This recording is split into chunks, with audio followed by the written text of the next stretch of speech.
ਤੇ ਸਾਧੂ ਜੀ ਮੈਂ ਐਵੇਂ ਬਰੀਫ ਥੋੜਾ ਜਿਹਾ ਕਰਕੇ Dayal Singh research and cultural forum ਬਾਰੇ, ਕਿਉਂਕਿ ਚੰਦ ਸਾਥੀ ਸਾਡੇ ਨਵੇਂ ਨੇ ਤੇ ਫਿਰ ਤੁਹਾਡੇ ਵੱਲ ਆਨੇ ਆ ਤੁਸੀਂ। ਜੀ ਜੀ ਜੀ ਜੀ ਜੀ ਕਲਮੋਹਨ ਜੀ ਔਰ ਬੇਅੰਤ ਜੀ, ਦਿਆਲ ਸਿੰਘ ਰਿਸਰਚ ਕਲਚਰ ਫੋਰਮ ਜਿਹੜਾ ਨਾ ਜੀ ਇਹ 2004 ਵਿੱਚ ਸ਼ੁਰੂ ਹੋਇਆ ਔਰ ਇਸ ਦਾ ਆਈਡੀਆ ਸਾਡੇ ਬਹੁਤ ਬੜੇ ਜਿਹੜੇ ਰਾਈਟਰ ਅਸ਼ਫਾਕ ਅਹਿਮਦ ਸਨ ਉਹਨਾਂ ਨੇ ਦਿੱਤਾ ਸੀ ਗਵਰਨਮੈਂਟ ਨੂੰ। ਤੇ ਅਸੀਂ ਵੈਕਿਊ ਟਰਸਟ ਪ੍ਰਾਪਰਟੀ ਬੋਰਡ ਦੇ ਅਮਰੇਲੇ ਥੱਲੇ ਬੈਠੇ ਹਾਂ ਜੀ। ਤੇ ਸਾਧੂ ਜੀ ਸਾਡੇ ਨਾਲ Dayal Singh research and culture forum ਦੇ ਡਾਇਸਪੋਰਾ ਦੇ ਡਾਇਰੈਕਟਰ ਨੇ ਔਰ ਅਸੀਂ ਬੁਨਿਆਦੀ ਤੌਰ ਤੇ ਮੁੱਢਲੇ ਪੱਖੋਂ ਅਸੀਂ ਚਾਹੁੰਦੇ ਹਾਂ ਕਿ ਦੋਨਾਂ ਧਰਮਾਂ ਦੇ ਦਰਮਿਆਨ ਇੱਕ ਹਾਰਮਨੀ ਪੈਦਾ ਕੀਤੀ ਜਾਏ, ਸਿੱਖ ਮੁਸਲਿਮ ਦੇ ਦਰਮਿਆਨ। ਔਰ ਇਹਦੀ ਸ਼ੁਰੂਆਤ ਤੁਹਾਨੂੰ ਸਭ ਨੂੰ ਪਤਾ ਹੈ ਕਿ ਬਾਬਾ ਜੀ ਗੁਰੂ ਨਾਨਕ ਨੇ ਹੀ ਕਰ ਦਿੱਤੀ ਸੀ ਜਦੋਂ ਉਹਨਾਂ ਨੇ ਭਾਈ ਮਰਦਾਨਾ ਨੂੰ ਨਾਲ ਜੋੜਿਆ ਔਰ ਸਭ ਤੋਂ ਬੜਾ ਸਾਥ ਉਹਨਾਂ ਦਾ ਜ਼ਿੰਦਗੀ ਦਾ ਭਾਈ ਮਰਦਾਨਾ ਦੇ ਨਾਲ। ਫਿਰ ਇਸੇ ਤਰੀਕੇ ਨਾਲ ਅੱਜ ਜਿਸ ਸ਼ਖਸੀਅਤ ਦਾ ਅਸੀਂ ਦਿਹਾੜ ਮਨਾਉਣ ਬੈਠੇ ਆ ਉਹਨਾਂ ਦਾ ਵੀ ਤੁਸੀਂ ਦੇਖੋ ਕਿ ਉਹਨਾਂ ਨੇ ਗੋਲਡਨ ਟੈਂਪਲ ਦੀ ਜਦੋਂ ਨੀਂਹ ਧਰੀ ਤੇ ਉਹ ਨੀਂਹ ਪੱਥਰ ਵੀ ਮੀਆਂ ਮੀਰ ਜੀ ਕੋਲੋਂ ਰਖਵਾਇਆ।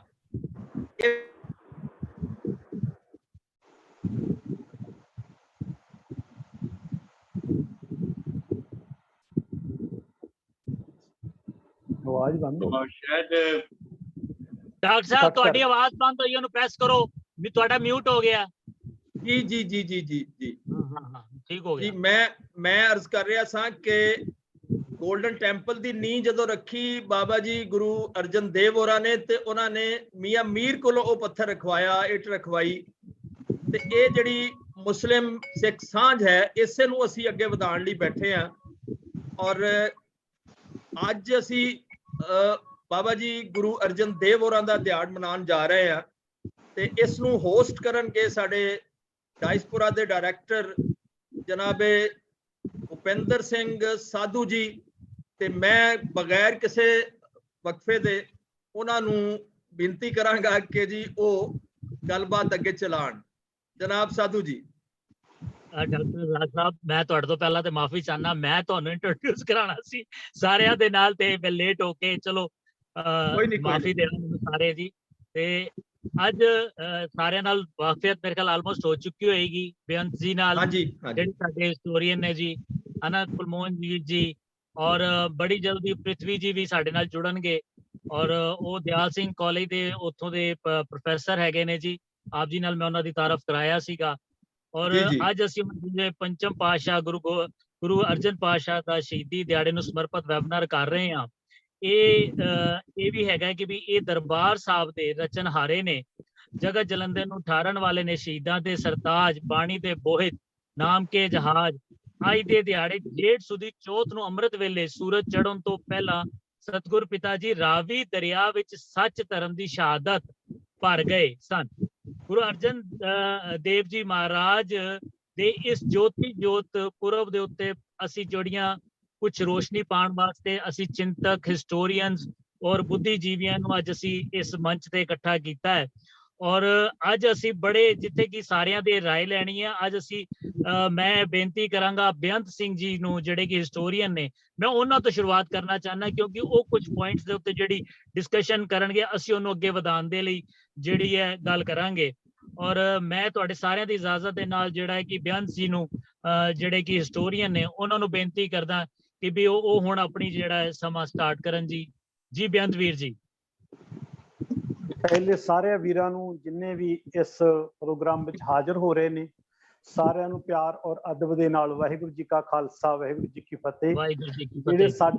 ਜਿਹੜੇ ਸਾਡੇ ਬਾਹਰ ਬੈਠ ਕੇ ਸਾਡੇ ਇਸ ਪ੍ਰੋਗਰਾਮ ਨੂੰ ਬਾਅਦ ਵਿੱਚ ਵੀ ਸੁਣ ਰਹੇ ਨੇ ਜਾਂ ਉਹ ਸੁਣਨਗੇ ਉਹਨਾਂ ਸਾਰਿਆਂ ਨੂੰ ਸਲਾਮ ਅਲੈਕੁਮ। ਔਰ ਸਾਰਿਆਂ ਦੇ ਵਿੱਚ ਪਿਆਰ ਵਿੱਚ ਮੁਹੱਬਤ ਵਿੱਚ ਮੈਂ ਆਪਣੀ ਗੱਲ ਦੇ ਘੱਟ ਸ਼ਬਦਾਂ ਵਿੱਚ ਸਟਾਰਟ ਕਰਾਂ ਤਾਂ ਕਿ ਸਾਡੇ ਸਮੇਂ ਦੀ ਇੱਕ ਇੱਕ ਸਕਿੰਟ ਜਿਹੜੇ ਪਾਠਕ ਨੇ ਉਹਨਾਂ ਨੂੰ ਬਹੁਤ ਸਾਰਾ ਲਾਭ ਹੋ ਸਕੇ।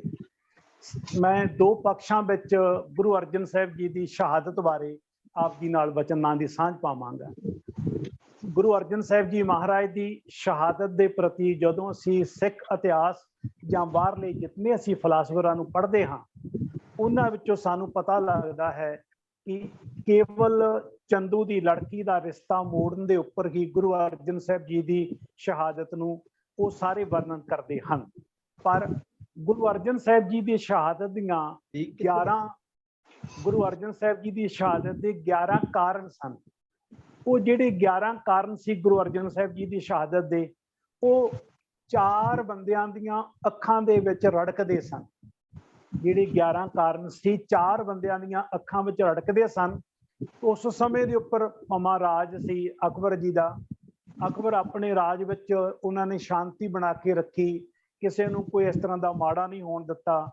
ਗੁਰੂ ਘਰ ਦੇ ਨਾਲ ਵੀ ਉਹਨਾਂ ਦੀ ਸਾਂਝੀਵਾਲਤਾ ਦਾ ਇੱਕ ਨਹੀਂ ਅਨੇਕਾਂ ਸੰਦੇਸ਼ ਸਾਡੇ ਇਤਿਹਾਸ ਵਿੱਚੋਂ ਸਾਡੇ ਮੂਹਰੇ ਆਉਂਦੇ ਹਨ। ਪਰ ਜਹਾਂਗੀਰ ਔਰ ਮੁਤਰਜਾ ਖਾਨ, ਇੱਕ ਉਹਨਾਂ ਨੂੰ ਆਖਿਆ ਜਾਂਦਾ, ਉਹਨਾਂ ਦਾ ਨਾਂ ਹੈਗਾ ਸ਼ੇਖ ਅਹਿਮਦ ਸ਼ਾਹ ਸਰਹੰਦੀ, ਇੱਕ ਨਾਂ ਆਉਂਦਾ ਹੈਗਾ ਸ਼ੇਖ ਮੁਹੰਮਦ ਬਾਕੀ ਬਿਲਾ।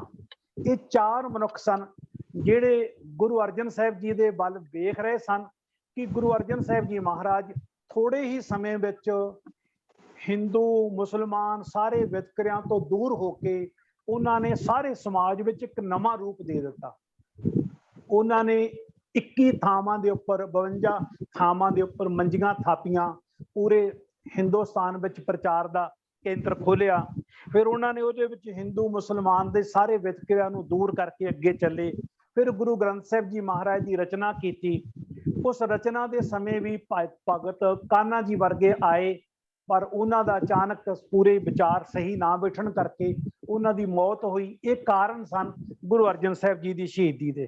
ਫਿਰ ਉਹਨਾਂ ਦੇ ਸਕੇ ਭਰਾ ਹੀ ਬਾਬਾ ਪ੍ਰਿਥੀ ਚੰਦ ਜੀ ਦੀ ਵਿਰੋਧਤਾ, ਪ੍ਰਿਥੀ ਚੰਦ ਜੀ ਵਿਰੋਧਤਾ ਦੇ ਵਿੱਚ ਹੀ ਸੁਲਹੀ ਖਾਨ ਇਹਨਾਂ ਦੀ ਮੌਤ ਹੋ ਜਾਣੀ। ਇਹ ਸਾਰੇ ਹੌਲੀ ਹੌਲੀ ਕਾਰਨ ਬਣਦੇ ਫਿਰ ਇਹ ਸਮਾਂ ਬਣ ਗਿਆ ਸੀ। ਇਹ 4 ਮਨੁੱਖਾਂ ਦੇ ਅੱਖਾਂ ਵਿੱਚ ਗੁਰੂ ਅਰਜਨ ਸਾਹਿਬ ਜੀ ਮਹਾਰਾਜ ਦੇ, ਇਹ ਕਹਿ ਲਓ ਉਹਨਾਂ ਦਾ ਸਰੂਪ ਰੜਕਦਾ ਸੀ ਵੀ ਕੋਈ ਸਮਾਂ ਬਣੇ। ਕਿਉਂਕਿ ਉਸ ਸਮੇਂ ਉੱਪਰ ਜਿਵੇਂ ਹੁਣੇ ਹੀ ਸ਼ਾਹਿਦ ਸਾਹਿਬ ਉਹਨਾਂ ਨੇ ਆਪ ਜੀ ਨੂੰ ਦੱਸਿਆ ਹੀ ਹੈ ਕਿ ਸਾਈਂ ਮੀਆਂ ਮੀਰ ਵਰਗੀਆਂ ਸ਼ਖਸੀਅਤਾਂ ਗੁਰੂ ਅਰਜਨ ਸਾਹਿਬ ਜੀ ਨੂੰ ਸਜਦਾ ਕਰਦੀਆਂ ਸਨ। ਉਹਨਾਂ ਨੂੰ ਉਹ ਆਪਣੇ ਵੱਲੋਂ ਇੱਕ ਪਾਲਕੀ, ਜਿਵੇਂ ਅੱਜ ਕੱਲ੍ਹ ਆਪਾਂ ਕਾਰ ਭੇਜ ਕੇ ਮੰਗਾਉਂਦੇ ਹਾਂ, ਇਸ ਤਰ੍ਹਾਂ ਲਾਹੌਰ ਤੋਂ ਸਾਈਂ ਮੀਆਂ ਮੀਰ ਜੀ ਨੂੰ ਗੁਰੂ ਅਰਜਨ ਸਾਹਿਬ ਜੀ ਨੇ ਪਾਲਕੀ ਸਾਹਿਬ ਭੇਜ ਕੇ ਮੰਗਾਇਆ ਸੀ ਵੀ ਤੁਸੀਂ ਇਹ ਦਰਬਾਰ ਸਾਹਿਬ ਦੀ ਨੀਂਹ ਰੱਖੋ। ਉਹਨਾਂ ਨੂੰ ਬਹੁਤ ਸਤਿਕਾਰ ਦਿੱਤਾ। ਉਹਨਾਂ ਦੇ ਸਤਿਕਾਰ ਵਿੱਚ ਇੱਕ ਨਹੀਂ ਅਨੇਕਾਂ ਮੁਸਲਮਾਨ ਗੁਰੂ ਸਾਹਿਬ ਜੀ ਨਾਲ ਜੁੜ ਗਏ। ਇਹ ਵੀ ਉਹਨਾਂ ਨੂੰ ਗਵਾਰਾ ਨਹੀਂ ਸੀ ਕਿ ਇਹ ਸਭੇ ਸਾਂਝੀਵਾਲ ਸਦਾਇਨ ਦਾ ਰੂਪ ਦੇਈ ਜਾ ਰਹੇ ਨੇ। ਤੇ ਇਹਦੇ ਵਿੱਚ ਇਹਨਾਂ ਦੀ ਜਿਹੜੀ ਖਾਸੀਅਤ ਸੀਗੀ, ਉਹਦੇ ਵਿੱਚ ਅਗੇਤਰ ਤੁਰਨ ਦੀ ਗੱਲ ਇਹ ਕਹਿ ਲਈਏ ਵੀ ਇਹ ਸਾਰੇ ਦੇ ਵਿੱਚੋਂ ਖੂਹ ਲਗਾਉਣੇ, ਲਾਹੌਰ ਜਾਣਾ, ਚੰਗੇ ਜਿਹੜੇ ਕਰਮ, ਕੋਈ ਦੁਨੀਆ ਕੇਵਲ 43 ਸਾਲ 1 ਮਹੀਨਾ 15 ਦਿਨ ਦੀ ਕੁੱਲ ਗੁਰੂ ਅਰਜਨ ਦੇਵ ਜੀ ਦੀ ਆਰਬਲ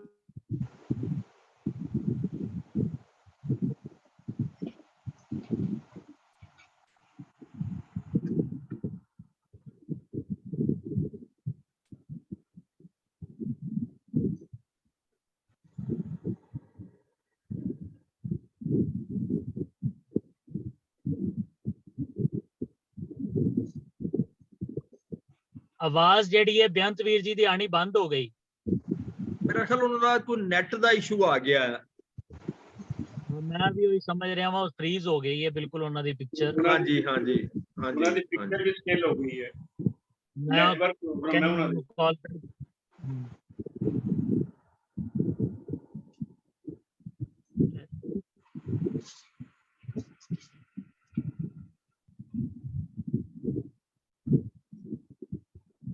ਜੀ ਮੇਰਾ ਖਿਆਲ ਉਹ ਨੈਟ ਦਾ ਇਸ਼ੂ ਬਣ ਗਿਆ ਉਹਨਾਂ ਦਾ, ਉਹ ਦੁਬਾਰਾ ਰੀਜੁਆਇਨ ਕਰਦੇ ਨੇ। ਕਾਲਿੰਗ ਜਾਰੀ ਆ ਔਰ ਮੀਟਿੰਗ ਤੇ ਨਹੀਂ ਆ ਰਿਹਾ ਉਹਨਾਂ ਦਾ। ਹਾਂਜੀ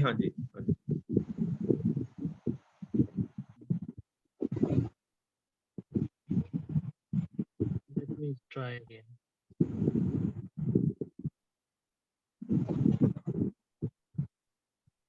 ਕਿਸੇ ਹੋਰ ਸਪੀਕਰ ਨੂੰ ਬੇਨਤੀ ਕਰ ਲਓ ਕਿ ਗੱਲ ਨੂੰ ਅੱਗੇ ਟੋਰਨ, ਫਿਰ ਉਹ ਆ ਜਾਣਗੇ ਤੇ ਦੁਬਾਰਾ ਰੀਜੁਆਇਨ ਕਰ ਲੈਣਗੇ।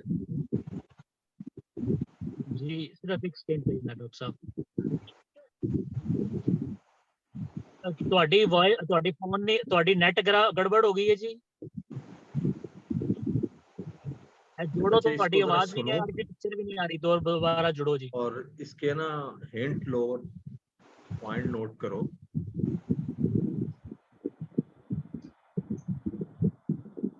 नहीं नहीं नहीं, ਤੁਹਾਡੇ ਵੱਲੋਂ ਸਾਨੂੰ ਵੀਡੀਓ ਵੀ ਨਹੀਂ ਆ ਰਹੀ ਜੀ।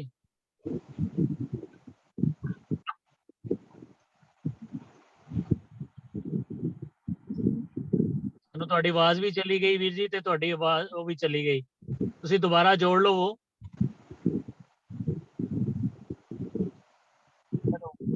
ਮੈਂ ਕਿਹਾ ਉਹਨੂੰ ਦੁਬਾਰਾ ਜੋੜ ਲਵੋ, ਨਹੀਂ ਤਾਂ ਤੁਹਾਡੀ ਆਵਾਜ਼ ਵੀ ਕੱਟ ਗਈ ਤੇ ਤੁਹਾਡੀ ਪਿਕਚਰ ਵੀ ਚਲੀ ਗਈ।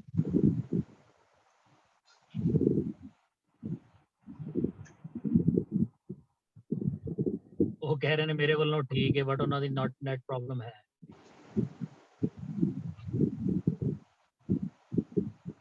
ਜੀ ਦੁਬਾਰਾ ਜੁਆਇਨ ਤੇ ਕਰ ਗਏ ਨੇ, ਲੇਕਿਨ ਅਜੇ ਸੈਟਿੰਗ ਹੋ ਰਹੀ ਮੇਰੇ ਖਿਆਲ ਉਹਨਾਂ ਦੀ ਕੋਈ।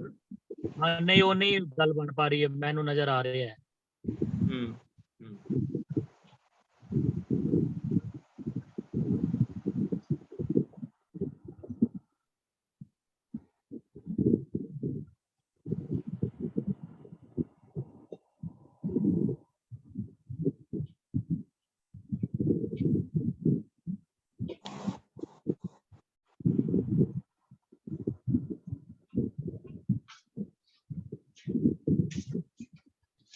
नहीं गल बन रही जी।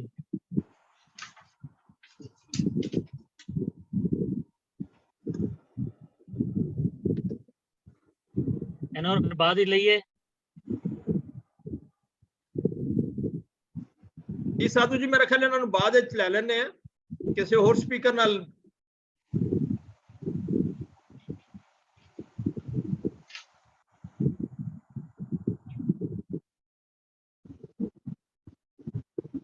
नहीं जुड़ते तो फिर ਪ੍ਰਿਥਵੀ ਜੀ ਆ ਗਏ ਨੇ ਜੀ, ਪ੍ਰਿਥਵੀ ਜੀ ਜੁਆਇਨ ਕਰ ਰਹੇ ਨੇ। ठीक हो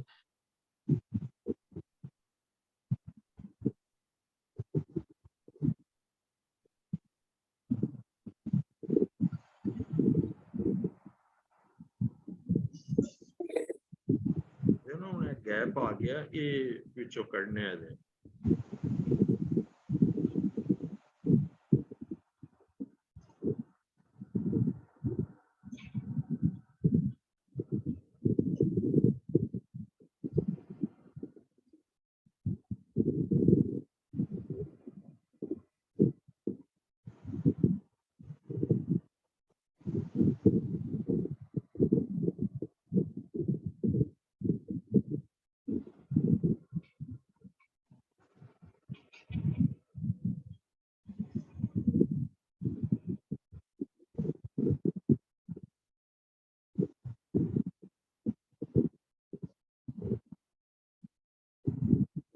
नहीं मैनू नहीं लगता डॉक्टर साहब उन्होंने दे नाल बेअंत जी नाल हुण गल हो पा रही है, क्योंकि उन्हों दी जिहड़ी है नहीं कनेक्टिंग आ रही। चलो किसे किसे अगले स्पीकर नाल बिनती कर लो सर।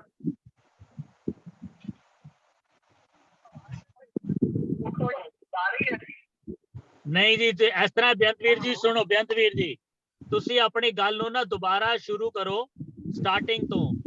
डॉक्टर साहब मैं इन्हां नूं ऑडियो तो ले लेना वा, क्योंकि इन्हां दे कोई पॉइंट्स ऐसे सन ਜਿਹੜੇ मैं चाहता सीगा भी साडे बड़े सीनियर ने कुलमोहन वीर जी की ना सुनना है सारी गल भी ਉਹਦੇ ਬਾਅਦ ਜਿਹੜਾ ਆਪਣਾ ਥੋੜਾ ਕਮੈਂਟਸ ਦੇਣ, ਤੇ ਮੈਂ ਇਹਨਾਂ ਨੂੰ ਆਡੀਓ ਤੇ ਲੈ ਲੈਣਾ ਵਾ ਇੱਥੋਂ ਹੀ, ਤੇ ਇਹਨਾਂ ਦੀ ਨਾਲ ਫੋਟੋ ਲਾਓ ਤੇ ਆਪਾਂ ਗੱਲ ਕਰੀਏ ਇਹਨਾਂ ਨਾਲ। ਜੀ ਠੀਕ ਹੈ ਠੀਕ ਹੈ ਠੀਕ।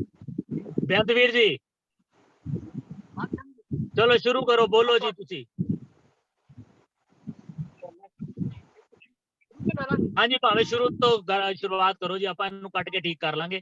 ਤੁਸੀਂ ਪਲੀਜ਼ ਇਸ ਤਰ੍ਹਾਂ ਹੀ ਬੋਲੀ ਜਾਓ ਮੇਰੇ ਫੋਨ ਦੇ ਉੱਤੇ, ਜਾਂ ਤੁਸੀਂ ਵੀਡੀਓ ਤੇ ਆਣਾ ਚਾਹੁੰਦੇ ਹੋ ਤੇ ਵੀਡੀਓ ਕਾਲਿੰਗ ਤੇ ਤੁਹਾਡੀ ਨੈਟ ਨਹੀਂ ਚੱਲ ਰਿਹਾ, ਤੁਸੀਂ ਐਵੇਂ ਹੀ ਬੋਲੋ।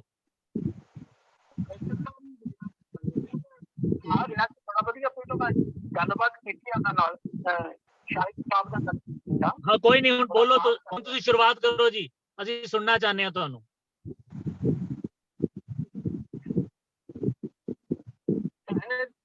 अर्जन सिंह जी महाराज जी के शहादत के 11 कारण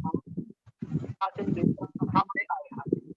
आम ਕਰਕੇ ਇਤਿਹਾਸ ਦੇ ਵਿੱਚ ਜਦੋਂ ਅਸੀਂ ਕਿਸ ਨੂੰ ਗੁਰੂ ਹੋ ਕੇ ਵੇਖਣ ਦਾ ਯਤਨ ਕਰਦੇ ਹਾਂ ਤਰੱਕੀ ਦਾ ਵੇਰਵਾ ਦੇ ਕੇ ਹੀ ਇਤਿਹਾਸਕਾਰ ਤੇ ਸ਼ਹਾਦਤ ਕਰਾਉਂਦੇ ਹਨ। ਗੁਰੂ ਅਰਜਨ ਦੇਵ ਜੀ ਮਹਾਰਾਜ ਦੀ ਜਿਹੜੀ ਸ਼ਹਾਦਤ ਦੇ ਮੂਲ ਕਾਰਨ ਸਨ, ਉਹ ਉਹਨਾਂ ਦੇ ਜੀਵਨ ਵਿੱਚ ਜੋ ਉਹਨਾਂ ਨੇ ਬਹੁਤ ਤਰੱਕੀਆਂ ਕੀਤੀਆਂ ਹਨ, ਉਹਨਾਂ ਦੇ ਵਿੱਚ ਉਹਨਾਂ ਨੇ ਮੰਜੀ ਪ੍ਰਥਾ ਸ਼ੁਰੂ ਕਰਨੀ, ਉਹ ਹਿੰਦੁਸਤਾਨ ਦੇ ਕੋਨੇ ਵਿੱਚ ਪ੍ਰਚਾਰ ਦੇ ਕੇਂਦਰ ਖੋਲ੍ਹਣੇ, ਫਿਰ ਗੁਰੂ ਗ੍ਰੰਥ ਸਾਹਿਬ ਜੀ ਦੀ ਰਚਨਾ ਕਰਨੀ। ਉਹ ਰਚਨਾ ਦੇ ਸਮੇਂ ਅਚਾਨਕ ਹੀ ਭਗਤ ਕਾਨਾ ਵਰਗਿਆਂ ਨੇ ਆਉਣਾ, ਉਹਨਾਂ ਦੇ ਵਿਚਾਰ ਆਪਣੇ ਨਿੱਜੀ ਸਨ, ਨਿੱਜੀ ਵਿਚਾਰਾਂ ਨੂੰ ਗੁਰੂ ਗ੍ਰੰਥ ਸਾਹਿਬ ਜੀ ਅੰਦਰ ਸੁਭਾਏਮਾਨ ਨਹੀਂ ਕਰਨਾ ਚਾਹੁੰਦੇ ਸਨ, ਇਸ ਵਾਸਤੇ ਉਹਨਾਂ ਨੂੰ ਜਵਾਬ ਦਿੱਤਾ। ਪਰ ਗਾਹੇ ਬਗਾਹੇ ਉਹਨਾਂ ਦਾ ਘੋੜਾ ਅਸਰਾ ਹੋ ਗਿਆ, ਉਹਨਾਂ ਦੀ ਮੌਤ ਹੋ ਗਈ। ਉਹ ਮੌਤ ਦਾ ਕਾਰਨ ਗੁਰੂ ਅਰਜਨ ਸਾਹਿਬ ਜੀ ਦੇ ਸਿਰ ਦੇ ਉੱਪਰ ਮੜਿਆ ਗਿਆ। ਫਿਰ ਬਾਬਾ ਕੈਂਤੀ ਚੰਦ ਜੀ, ਜਿਨ੍ਹਾਂ ਨੇ ਪੂਰੀ ਵਿਰੋਧਤਾ ਕੀਤੀ ਗੱਦੀ ਦੀ ਭੁੱਖ ਵਾਸਤੇ, ਬਹੁਤ ਕੋਸ਼ਿਸ਼ਾਂ ਕੀਤੀਆਂ, ਸਰਕਾਰੀ ਦਰਬਾਰੇ ਇੱਕ ਵੀ ਅਨੇਕਾਂ ਵਾਰ ਜਾ ਕੇ ਸ਼ਿਕਾਇਤਾਂ ਕੀਤੀਆਂ। ਫਿਰ ਉਹ ਮਨੁੱਖ ਲੈ ਕੇ ਆਏ, ਸੁਲਹੀ ਖਾਨ, ਇਹਨਾਂ ਸਾਰਿਆਂ ਨੂੰ ਇਕੱਠੇ ਕੀਤਾ। ਇਹਨਾਂ ਦੇ ਵਿੱਚ ਵੀ ਪਾਉਂਦਿਆਂ ਹੋਇਆ ਉਹਨਾਂ ਨੇ ਫਿਰ ਵੀ ਇਸ ਗੱਲ ਨੂੰ, ਪਰ ਇਹ ਚਾਰ ਮਨੁੱਖ ਜਿਨ੍ਹਾਂ ਦੀਆਂ ਅੱਖਾਂ ਵਿੱਚ ਗੁਰੂ ਅਰਜਨ ਸਾਹਿਬ ਜੀ ਚੜ੍ਹਦੀ ਕਲਾ ਤੇ ਗੁਰੂ ਅਰਜਨ ਦੇਵ ਜੀ ਦੀ ਸਾਂਝੀ ਵਾਲਤਾ, ਗੁਰੂ ਅਰਜਨ ਸਾਹਿਬ ਜੀ ਨੂੰ ਆ ਕੇ ਮਾਈ ਮੀਆਂ ਦੀ ਵਰਗੇ ਚਿੰਤਾ ਕਰਦੇ ਸਨ। ਇੱਕ ਹੋਰ ਇਤਿਹਾਸ ਦਾ ਛੋਟਾ ਜਿਹਾ ਪੱਖ ਇੱਕੋ ਬਾਤ ਹੀ ਆਖਣਾ ਹੈ, ਉਹ ਇਹ ਸੀ ਉਸ ਸਮੇਂ ਉੱਪਰ ਸਖੀ ਸਰਬਰਾਹ ਨੇ 500 ਡੇਰੇ ਪੰਜਾਬ ਵਿੱਚ ਸਨ।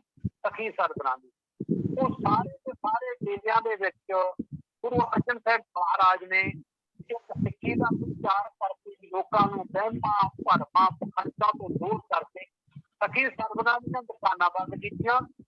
ਉਹਨਾਂ ਨੂੰ ਬੰਦ ਕਰਾ ਕੇ ਉਹਨਾਂ ਦੇ ਉੱਪਰ ਅੱਜ ਦਾ ਧਿਆਨ ਦੇਣਾ। ਜਦੋਂ ਸਖੀ ਸਰਬਰਾਹ ਵੱਲੋਂ ਵੀ ਗੌਰਮੈਂਟ ਦੇ ਸਰਕਾਰੀ ਬੰਦਿਆਂ ਕੋਲੇ ਕਈ ਸਾਰੀਆਂ ਸ਼ਿਕਾਇਤਾਂ ਸਨ। ਇਹਦੇ ਨਾਲ ਮੈਂ ਹੁਣ ਚਾਰ ਮਨੁੱਖਾਂ ਦੇ ਨਾਂ ਲੈ ਰਿਹਾ ਜਿਹੜੇ ਗੁਰੂ ਅਰਜਨ ਸਾਹਿਬ ਜੀ ਮਹਾਰਾਜ ਤੋਂ ਬਹੁਤ ਜ਼ਿਆਦਾ ਦੁਖੀ ਸਨ, ਪਰੇਸ਼ਾਨ ਸਨ ਕਿ ਇਹ ਇੰਨੇ ਥੋੜੇ ਸਮੇਂ ਵਿੱਚ ਇਹਨਾਂ ਨੇ ਇੰਨਾ ਕੁਝ ਕਰ ਦਿੱਤਾ ਹੈ, ਇਹਨਾਂ ਨੇ ਇੰਨਾ ਕੁਝ ਦੁਨੀਆ ਨੂੰ ਅੱਗੇ ਲਿਆਏ। ਜੇ ਇਹਨਾਂ ਨੂੰ ਸਮਾਂ ਜ਼ਿਆਦਾ ਦਿੱਤਾ ਗਿਆ, ਹੋ ਸਕਦਾ ਕਿ ਇਹ ਦੁਨੀਆ ਕਾਇਆ ਹੀ ਕਲਪ ਕਰਦੇ ਹਨ, ਇਹ ਦੁਨੀਆ ਨੂੰ ਇੱਕ ਨਵਾਂ ਰੂਪ ਦੇ ਦੇਣ ਤੇ ਸਾਡਾ ਜੋ ਬੁਨਿਆਦ ਬਣੀ ਆ ਉਹ ਖਤਮ ਹੋ ਜਾਵੇ। ਅਸੀਂ ਜੋ ਆਪਣੇ ਰਾਜ ਪਤਾ ਚਲਾਉਂਦੇ ਹਾਂ, ਇਹ ਰਾਜ ਪਤਾ ਸਾਡੀ ਖਤਮ ਹੋ ਕੇ ਇਨਸਾਨੀਅਤ ਦਾ ਰਾਜਮਾ ਹੋ ਜਾਵੇ। ਉਹ ਮਨੁੱਖ ਚਾਰ ਇਤਿਹਾਸਕਾਰ ਨੇ ਦਿੱਤੇ ਨੇ। ਇਸਲਾਮ ਗ੍ਰੰਥਾਂ ਦੇ ਵਿੱਚ ਇਹਨਾਂ ਚਾਰਾਂ ਦਾ ਨਾਮ ਹੈ ਸ਼ੇਖ ਮੁਹੰਮਦ ਬਾਕੀਵਿਲਾ, ਸ਼ੇਖ ਅਹਿਮਦ ਸੁਲਤਾਨੀ, ਜਿਹੜੇ ਮੌਕੇ ਦੇ ਗਵਰਨਰ ਸੀ ਉਹਦਾ ਨਾਂ ਸੀ ਮੁਰਤਜ਼ਾ ਖਾਨ, ਜਿਹੜੇ ਅਖੀਰ ਦੇ ਉੱਪਰ ਆਪ ਦੇ ਬਾਦਸ਼ਾਹ ਬਣੇ ਉਹਨਾਂ ਦਾ ਨਾਂ ਸੀ ਜਹਾਂ। ਇਹ ਚਾਰ ਮਨੁੱਖਾਂ ਦੇ ਜੀਵਨ ਵਿੱਚ ਗੁਰੂ ਅਰਜਨ ਸਾਹਿਬ ਜੀ ਦੀ ਚੜ੍ਹਦੀ ਕਲਾ ਹੁਣ ਕੇ ਇਹਨਾਂ ਦਾ ਮਨ ਕਰਦਾ ਸੀ ਕਦੋਂ ਇਹ ਦੁਕਾਨ ਨੂੰ ਅਸੀਂ ਬੰਦ ਕਰਾਈਏ।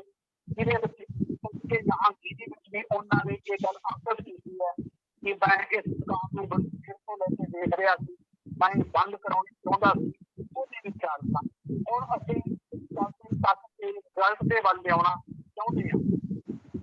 ਅਚਾਨਕ 1 ਅਪ੍ਰੈਲ 1606 ਦੇ ਵਿੱਚ ਅਮੀਰ ਖੁਸਰੋ ਜਹਾਂਗੀਰ ਦਾ ਬੇਟਾ, ਉਹਨੇ 1 ਅਪ੍ਰੈਲ ਨੂੰ ਆਪਣੇ ਪਿਤਾ ਨੂੰ ਫਰਿਆਦ ਕੀਤੀ, ਆਖਣਾ ਕੀਤਾ ਮੈਂ ਆਪਣੇ ਮਾਤਾ ਜਾਨ ਉਹਨਾਂ ਦੀ ਜਿਹੜੀ ਮਨਾਰ ਸੀ ਜਾਂ ਉਹਨਾਂ ਦਾ ਜਿਹੜਾ ਅਖੀਰੀ ਸਮੇਂ ਦਾ ਉਹ ਪਿੰਡ ਦਾ ਨਾਮ ਸਕੰਦਰੀ ਲਿਖਿਆ ਗਿਆ। ਸਕੰਦਰੀ ਵਿੱਚ ਮੈਂ ਆਪਣੇ ਦਾਦਾ ਜੀ ਦੀ ਉਸ ਮਨਾਰ ਦੇ ਵਿੱਚ ਜਾ ਕੇ ਫੁੱਲ ਚੜਾਉਣਾ ਚਾਹੁੰਦਾ।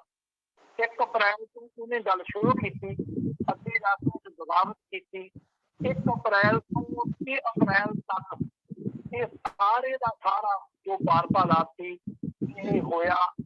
ਫੜਿਆ ਗਿਆ, ਜਹਾਂਗੀਰ ਨੇ ਫੜ ਕੇ ਉਹਦੀ ਅੱਖਾਂ ਵਿੱਚ ਜ਼ਹਿਰ ਆਈ ਤੇ ਉਹਨੂੰ ਕੈਦ ਕਰ ਲਿਆ ਗਿਆ।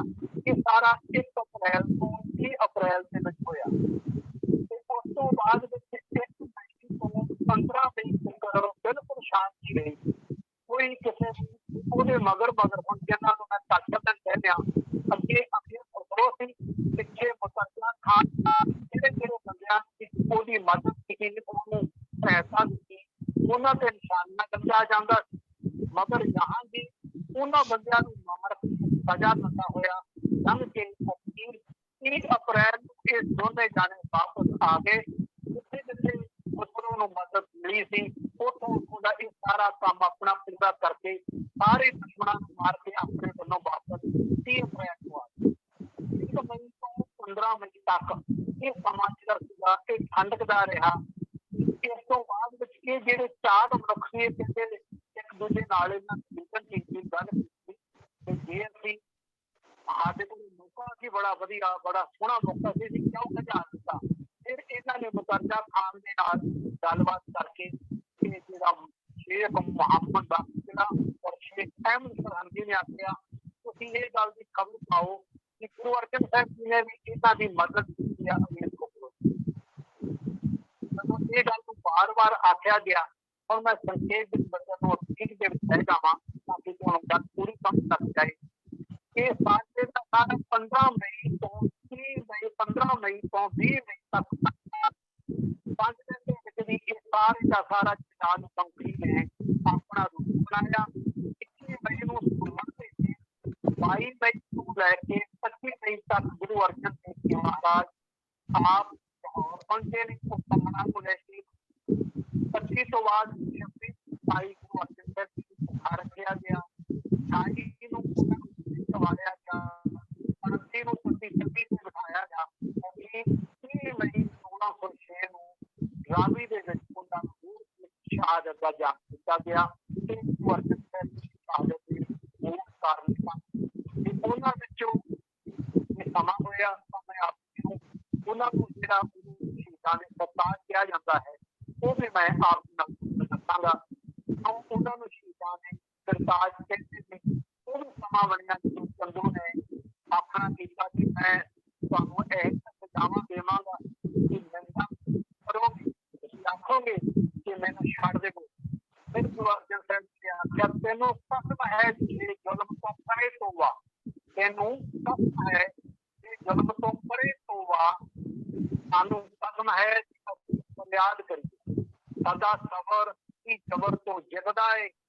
ਇਸ ਗੱਲ ਲਈ ਅੱਜ ਗੁਰੂ ਅਰਜਨ ਦੇਵ ਜੀ ਅੱਜ ਤਾਂ ਹੀ ਅਸੀਂ ਯਾਦ ਕਰਦੇ ਹਾਂ ਕਿਉਂਕਿ शहीद की जो मौत है वो कौन सी हयात है। हयात जो हयात है वो कौन सी हयात है। जो मर मिलते हैं मुल्कों कौन सी खातर शर्म बना पंक्ति होती है आवाज मुक्ति होती है। जो कौमें आपकी जोड़ने वाली रहती है जहाँ वाले लेकिन कहती होती है उनकी हुकूमत कोई तकदीर के ऊपर कोई जमीन के ऊपर कोई राज बिजली उनकी तैनात से कहते हुए मनुष्यता कहते हुए उन्होंने ये सारी राज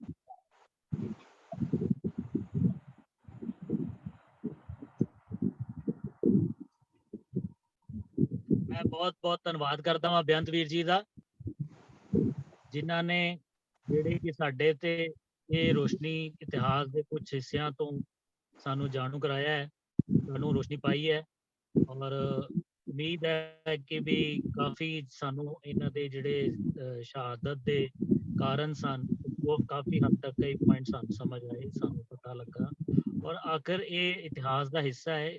ਅਸੀਂ ਰੋਜ਼ ਸਮਾਂ ਪੈਣ ਤੇ ਪੜ੍ਹਦੇ ਹਾਂ ਬਟ ਇਹ ਕਿ ਚਲੋ ਇਸ ਵੈਬੀਨਾਰ ਦੇ ਜ਼ਰੀਏ ਔਰ ਇਸ ਤਰ੍ਹਾਂ ਦੇ ਇਤਿਹਾਸਕਾਰਾਂ ਦੇ ਜ਼ਰੀਏ ਸਾਨੂੰ ਜਿਹੜਾ ਇਤਿਹਾਸ ਕਈ ਵਾਰੀ ਕਿਤੇ ਨਾ ਕਿਤੇ ਧੁੰਦਲਾ ਜਾਂ ਛੁਪਣ ਦੀ ਗੱਲ ਹੁੰਦੀ ਹੈ ਉਹ ਸਾਡੇ ਸਾਹਮਣੇ ਦੁਬਾਰਾ ਮੁੜ ਆਉਂਦਾ ਹੈ।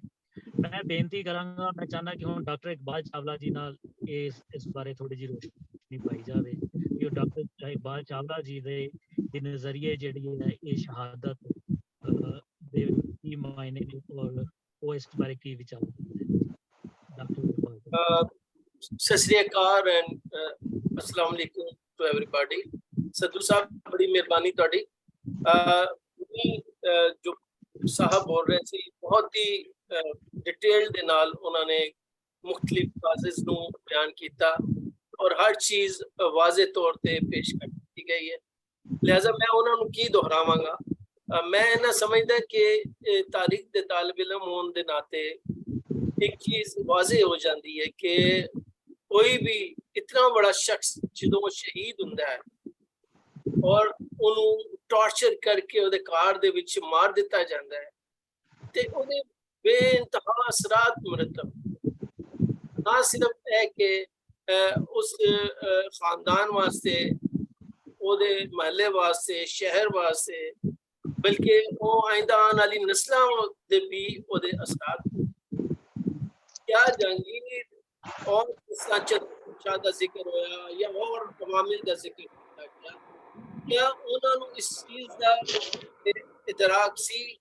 انہوں نے کوئی پوری طرح انہوں نے اسٹڈی کی سی کہ یار اسی کس طرح اتنے بڑے آدمی جڑا بلا امتیاز رنگ و نسل اور مذہب اور علاقے دے عوام دے دلاں چ گھر کرتا جا رہا ہے اور جڑا اتنے بڑے بڑے کام کر رہا ہے کہ ایک گولڈن ٹیمپل دی اقتدار رکھتا ہے اور پھر انہوں امرتسر شہر تبدیل کرتا ہے، لوگوں کو امن اور آشتی اور محبت کا سبق دے رہا ہے اور انہیں لوگ اکٹھے ہوتے جا رہے ہیں۔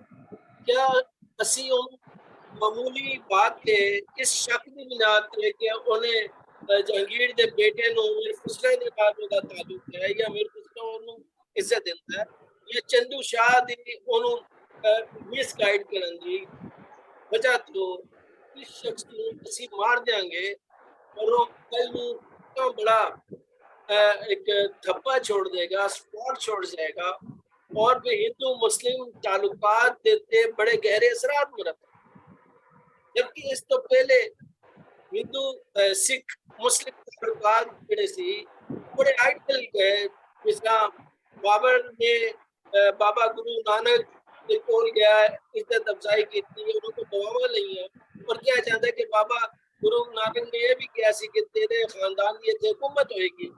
تو اس طرح اس بعد جڑے گرو آئے تعلق اچھا رہا اور پھر جس طرح شہنشاہ اکبر نے ایک گریٹ اکبر نے اس نے زن دکھایا محبت اور پورل سوسائٹی دی بنیاد رکھی، سیکولر لیڈر بنیا، حکمران بنیا، انہیں جس طرح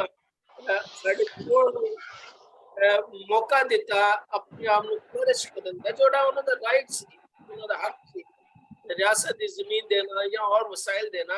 اس بعد جہانگیر جڑا ہے بالکل انہوں نے صحیح کام کیا ہے کہ شیخ احمد سکندری، شیخ عاقب اللہ یا اور لوگ اس سو کالڈ جڑی وہ مفتی دی تحریک آگے بڑھتی جا رہی تھی، جس کی وجہ تو ایک تنگ نظر چند علماء ایسے ہوں گے اسی جڑے خوفزدہ ہو گئے کہ یار یہ تو وہی اسلام کی سچائی کو تلا کرتے جا رہے ہیں، مگر یہ لوکل کلچر نال لے کے اور وہ اسلام کی جڑی گروتھ ہو رہی تھی انہوں روک دیتا ہے اور انہوں نے پھر ظاہر ہے کہ انہوں نے روز بھی اپنی جگہ تھی۔ میں انہوں نے اثرات کی گل کرنا چاہتی ہوں، انہوں کی جڑی شہادت ہے بہت ہی بڑا سانحہ سی، مگر انہوں کو لیسن دیا جانا چاہیے سی بعد ازاں بھی قرآن نو، مگر شاید انہوں نے جس طرح بعد ازاں بھی دو گرو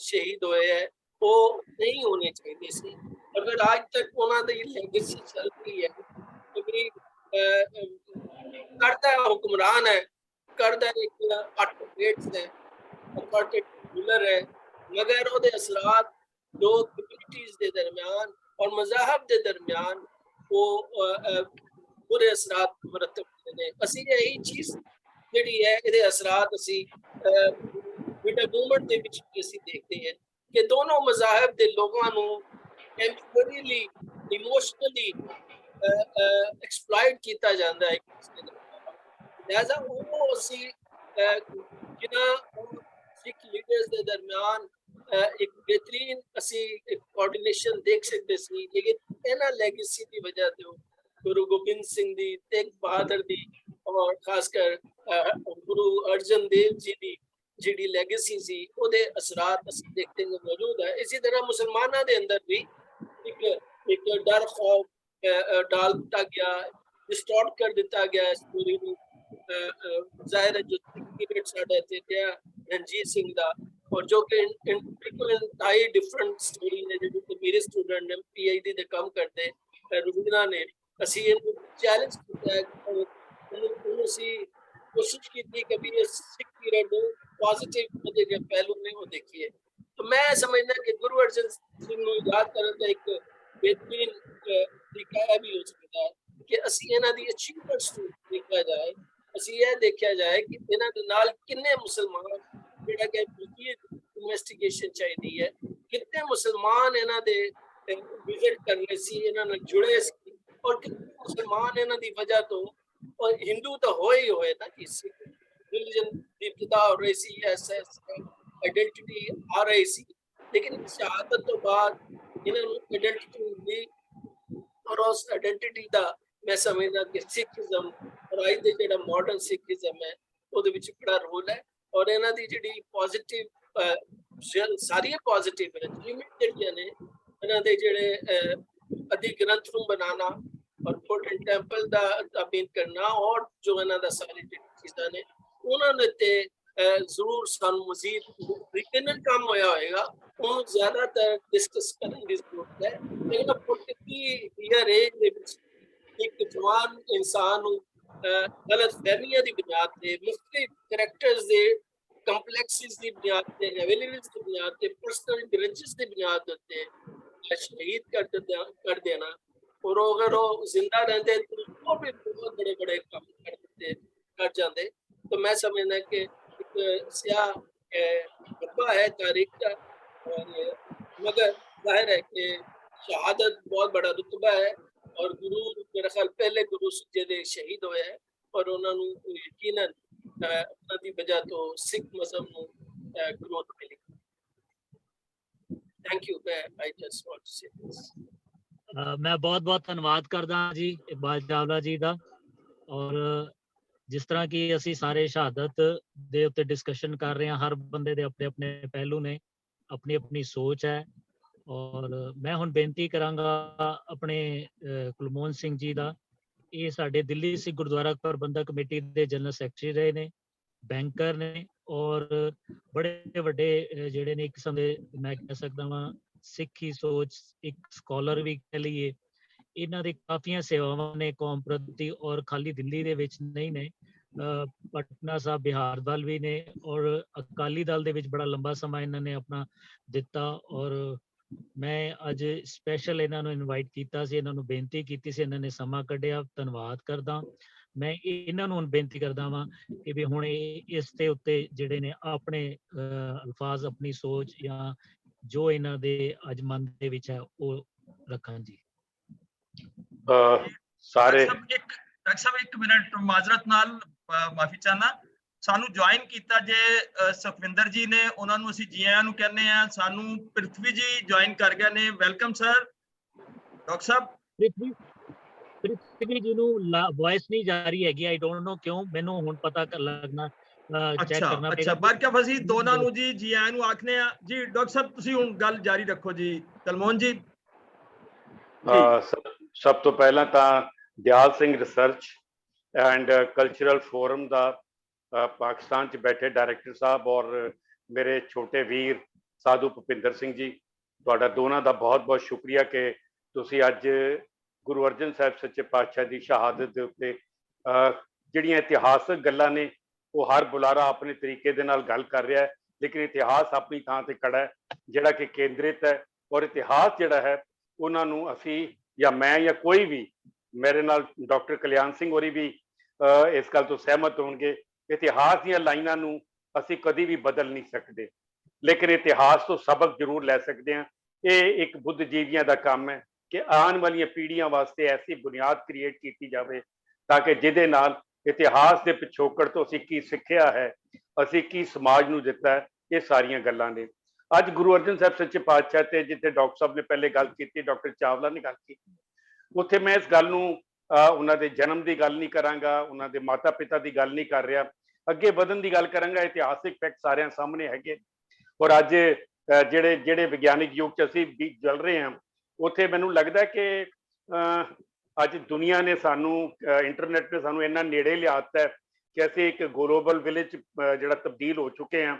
ਕਿਤੇ ਬੈਠੇ ਦੁਨੀਆ ਭਰ ਦੇ ਅੰਦਰ ਅਸੀਂ ਗੱਲ ਕਰਕੇ ਆਪਣੀ ਗੱਲ ਪਹੁੰਚਾ ਸਕਦੇ ਹਾਂ।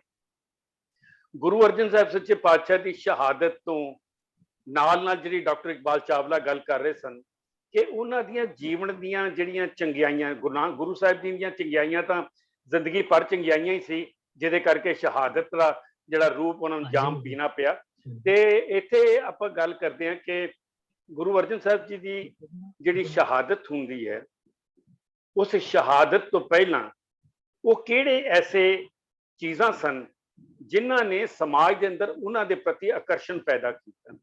ਜੇ ਅਸੀਂ ਇਤਿਹਾਸ ਤੇ ਉਹਨਾਂ ਉਸ ਸਿਨੈਰੀਓ ਦੀ ਗੱਲ ਕਰੀਏ ਕਿ ਗੁਰੂ ਨਾਨਕ ਸਾਹਿਬ ਸੱਚੇ ਪਾਤਸ਼ਾਹ ਤੋਂ ਅਸੀਂ ਬਾਬਰ ਦਾ ਇਤਿਹਾਸ ਦੇਖ ਸਕਦੇ ਹਾਂ, ਔਰ ਗੁਰੂ ਕਲਗੀਧਰ ਪਾਤਸ਼ਾਹ ਗੁਰੂ ਗੋਬਿੰਦ ਸਿੰਘ ਸਾਹਿਬ ਦੇ ਨੇੜੇ ਆਈਏ, ਜਦੋਂ ਇਤਿਹਾਸ ਦੇ ਨੇੜੇ ਆਈਏ ਤੇ ਬਹਾਦਰ ਸ਼ਾਹ ਦਾ ਇਤਿਹਾਸ ਜਿਹੜਾ ਹੈ ਉਹ ਸਾਡੇ ਸਾਹਮਣੇ ਆ ਜਾਂਦਾ ਹੈ।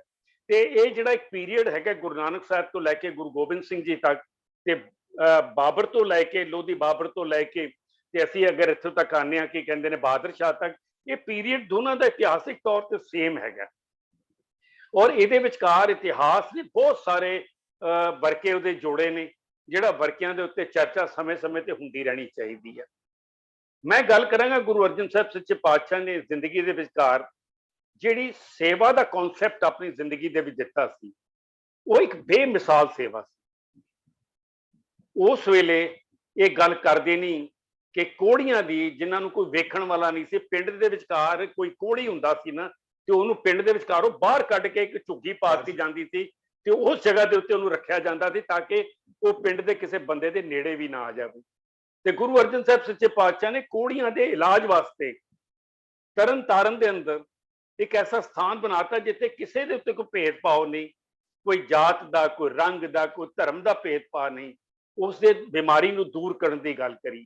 ਤੇ ਗੁਰੂ ਅਰਜਨ ਸਾਹਿਬ ਸੱਚੇ ਪਾਤਸ਼ਾਹ ਨੇ ਸੇਵਾ ਦੀ ਗੱਲ ਕਰੀਏ ਤਾਂ ਬੇਅੰਤ ਐਸੀਆਂ ਮਿਸਾਲਾਂ ਸਾਡੇ ਸਾਹਮਣੇ ਆ ਜਾਂਦੀਆਂ ਨੇ, ਜਿਸ ਤਰ੍ਹਾਂ ਕਿ ਕਾਬਲ ਤੋਂ ਸੰਗਤ ਆਉਂਦੀ ਹੈ, ਅਫਗਾਨਿਸਤਾਨ ਤੋਂ ਸੰਗਤ ਆਉਂਦੀ ਹੈ, ਔਰ ਲੰਗਰ ਦੀ ਸੇਵਾ ਵਾਸਤੇ ਸਤਿਗੁਰੂ ਆਪ ਚੱਲ ਕੇ ਚਲੇ ਜਾਂਦੇ ਨੇ ਉੱਥੇ ਗੁਰੂ ਅਰਜਨ ਸਾਹਿਬ ਸੱਚੇ ਪਾਤਸ਼ਾਹ ਸੇਵਾ ਕਰਨ ਵਾਸਤੇ। ਅੱਜ ਦੁਨੀਆ ਭਰ 'ਚ ਸਿੱਖ, ਪਿੱਛੇ ਕਰੋਨਾ ਦਾ ਪੀਰੀਅਡ ਅਸੀਂ ਦੇਖਿਆ, ਸਿੱਖਾਂ ਨੇ, ਮੈਂ ਨਹੀਂ ਕਹਾਂਗਾ ਕਿ ਕੇਵਲ ਸਿੱਖਾਂ ਨੇ, ਸਿੱਖਾਂ ਵਾਸਤੇ ਨਹੀਂ, ਪੂਰੀ ਮਾਨਵਤਾ ਵਾਸਤੇ ਲੰਗਰ ਦੀ ਸੇਵਾ ਕੀਤੀ ਹੈ।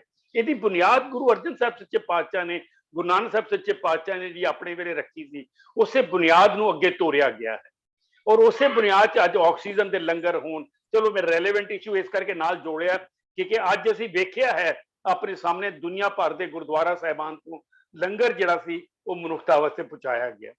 ਅਗਰ ਇਸ ਤੋਂ ਅੱਗੇ ਗੱਲ ਵਧੀਏ ਤੇ ਗੁਰੂ ਸਾਹਿਬ ਨੇ ਜੋ ਹਰਿਮੰਦਰ ਸਾਹਿਬ ਦੀ ਜਿਹੜੀ ਸਥਾਪਨਾ ਕੀਤੀ ਹੈ, ਜੋ ਉਹਦੀ ਬਣਾਵਟ ਕੀਤੀ ਹੈ, ਉਹ 'ਚ ਸਾਈਂ ਮੀਆਂ ਮੀਰ ਦਾ ਜੋ ਰੋਲ ਹੈ, ਸਾਈਂ ਮੀਆਂ ਮੀਰ ਨੇ ਜੋ ਨੀਂਹ ਰੱਖੀ ਹੈ, ਉਹ ਇਤਿਹਾਸ ਦੇ ਵਿਚਕਾਰ ਇੱਕ ਐਸਾ ਸਾਡੇ ਕੋਲ ਮੀਲ ਪੱਥਰ ਹੈ ਜਿਹੜਾ ਕਿ ਸਾਡੇ ਸਮਾਜ ਨੂੰ ਕਦੀ ਵੀ ਇੱਕ ਦੂਜੇ ਤੋਂ ਦੂਰ ਨਹੀਂ ਹੋਣ ਦੇਗਾ, ਦੂਰ ਹੋ ਨਹੀਂ ਰਿਹਾ, ਦੂਰ ਹੋਰ ਦੇਗਾ ਹੀ ਨਹੀਂ ਕਦੀ ਵੀ।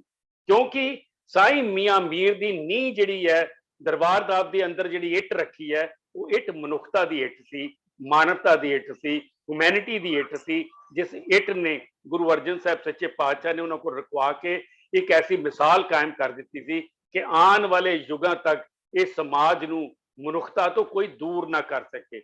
ਇਹ ਮੈਂ ਹਿੰਦੂ ਮੁਸਲਮਾਨ ਜਾਂ ਸਿੱਖ ਦੀ ਗੱਲ ਨਹੀਂ ਕਰ ਰਿਹਾ, ਮਨੁੱਖਤਾ ਤੋਂ ਦੂਰ ਨਾ ਕੀਤਾ ਜਾ ਸਕੇ। They never be diverted from the humanity, ਉਹਨਾਂ ਨੂੰ ਕਿਸੇ ਤਰੀਕੇ ਦੇ ਨਾਲ ਇਨਸਾਨੀਅਤ ਤੋਂ ਦੂਰ ਨਾ ਕੀਤਾ ਜਾ ਸਕੇ। ਉਹ ਇੱਟ ਉਸ ਚੀਜ਼ ਦੀ ਨੀਂਹ ਦੇ ਵਿਚਕਾਰ ਆ ਗਈ ਔਰ ਜਿਹੜੀ ਅੱਜ ਤੱਕ ਤੁਸੀਂ ਵੇਖੋ ਹਰਿਮੰਦਰ ਸਾਹਿਬ ਦੇ 4 ਦਰਵਾਜ਼ੇ। ਅਗਰ ਆਰਕੀਟੈਕਟ ਦੀ ਗੱਲ ਕਰੀਏ ਤੇ ਮੇਰੇ ਸਾਰੇ ਵੀਰ ਇਸ ਗੱਲ ਤੇ ਸਹਿਮਤ ਹੋਣਗੇ ਕਿ ਜੇ ਹਰਿਮੰਦਰ ਸਾਹਿਬ ਦੇ ਆਰਕੀਟੈਕਟ ਦੀ ਗੱਲ ਕਰੀਏ ਤੇ ਗੁਰੂ ਅਰਜਨ ਸਾਹਿਬ ਸੱਚੇ ਪਾਤਸ਼ਾਹ ਜੋ ਅੰਮ੍ਰਿਤਸਰ ਤੁਸੀਂ ਕਦੀ ਜਾਣ ਦਾ ਜ਼ਿੰਦਗੀ 'ਚ ਮੌਕਾ, ਕਿ ਕਦੀ ਭਾਰਤ ਆਓ ਤੇ ਤੁਹਾਨੂੰ ਮੌਕਾ ਮਿਲੇ ਤੇ ਹਰਿਮੰਦਰ ਸਾਹਿਬ ਦੇਖੋ, ਪਹਿਲਾਂ ਪੌੜੀਆਂ ਉਤਰ ਕੇ ਥੱਲੇ ਜਾਣਾ ਪੈਂਦਾ। ਮਨੁੱਖੀ ਸੋਚ ਦੇ ਅੰਦਰ ਆਪਣੇ ਹਉਮੈ ਤੇ ਹੰਕਾਰ ਨੂੰ ਬਾਹਰ ਰੱਖਣ ਦੀ ਲੋੜ ਹੈ, ਨਮਰਤਾ ਨਾਲ ਥੱਲੇ ਜਾਣ ਦੀ ਲੋੜ।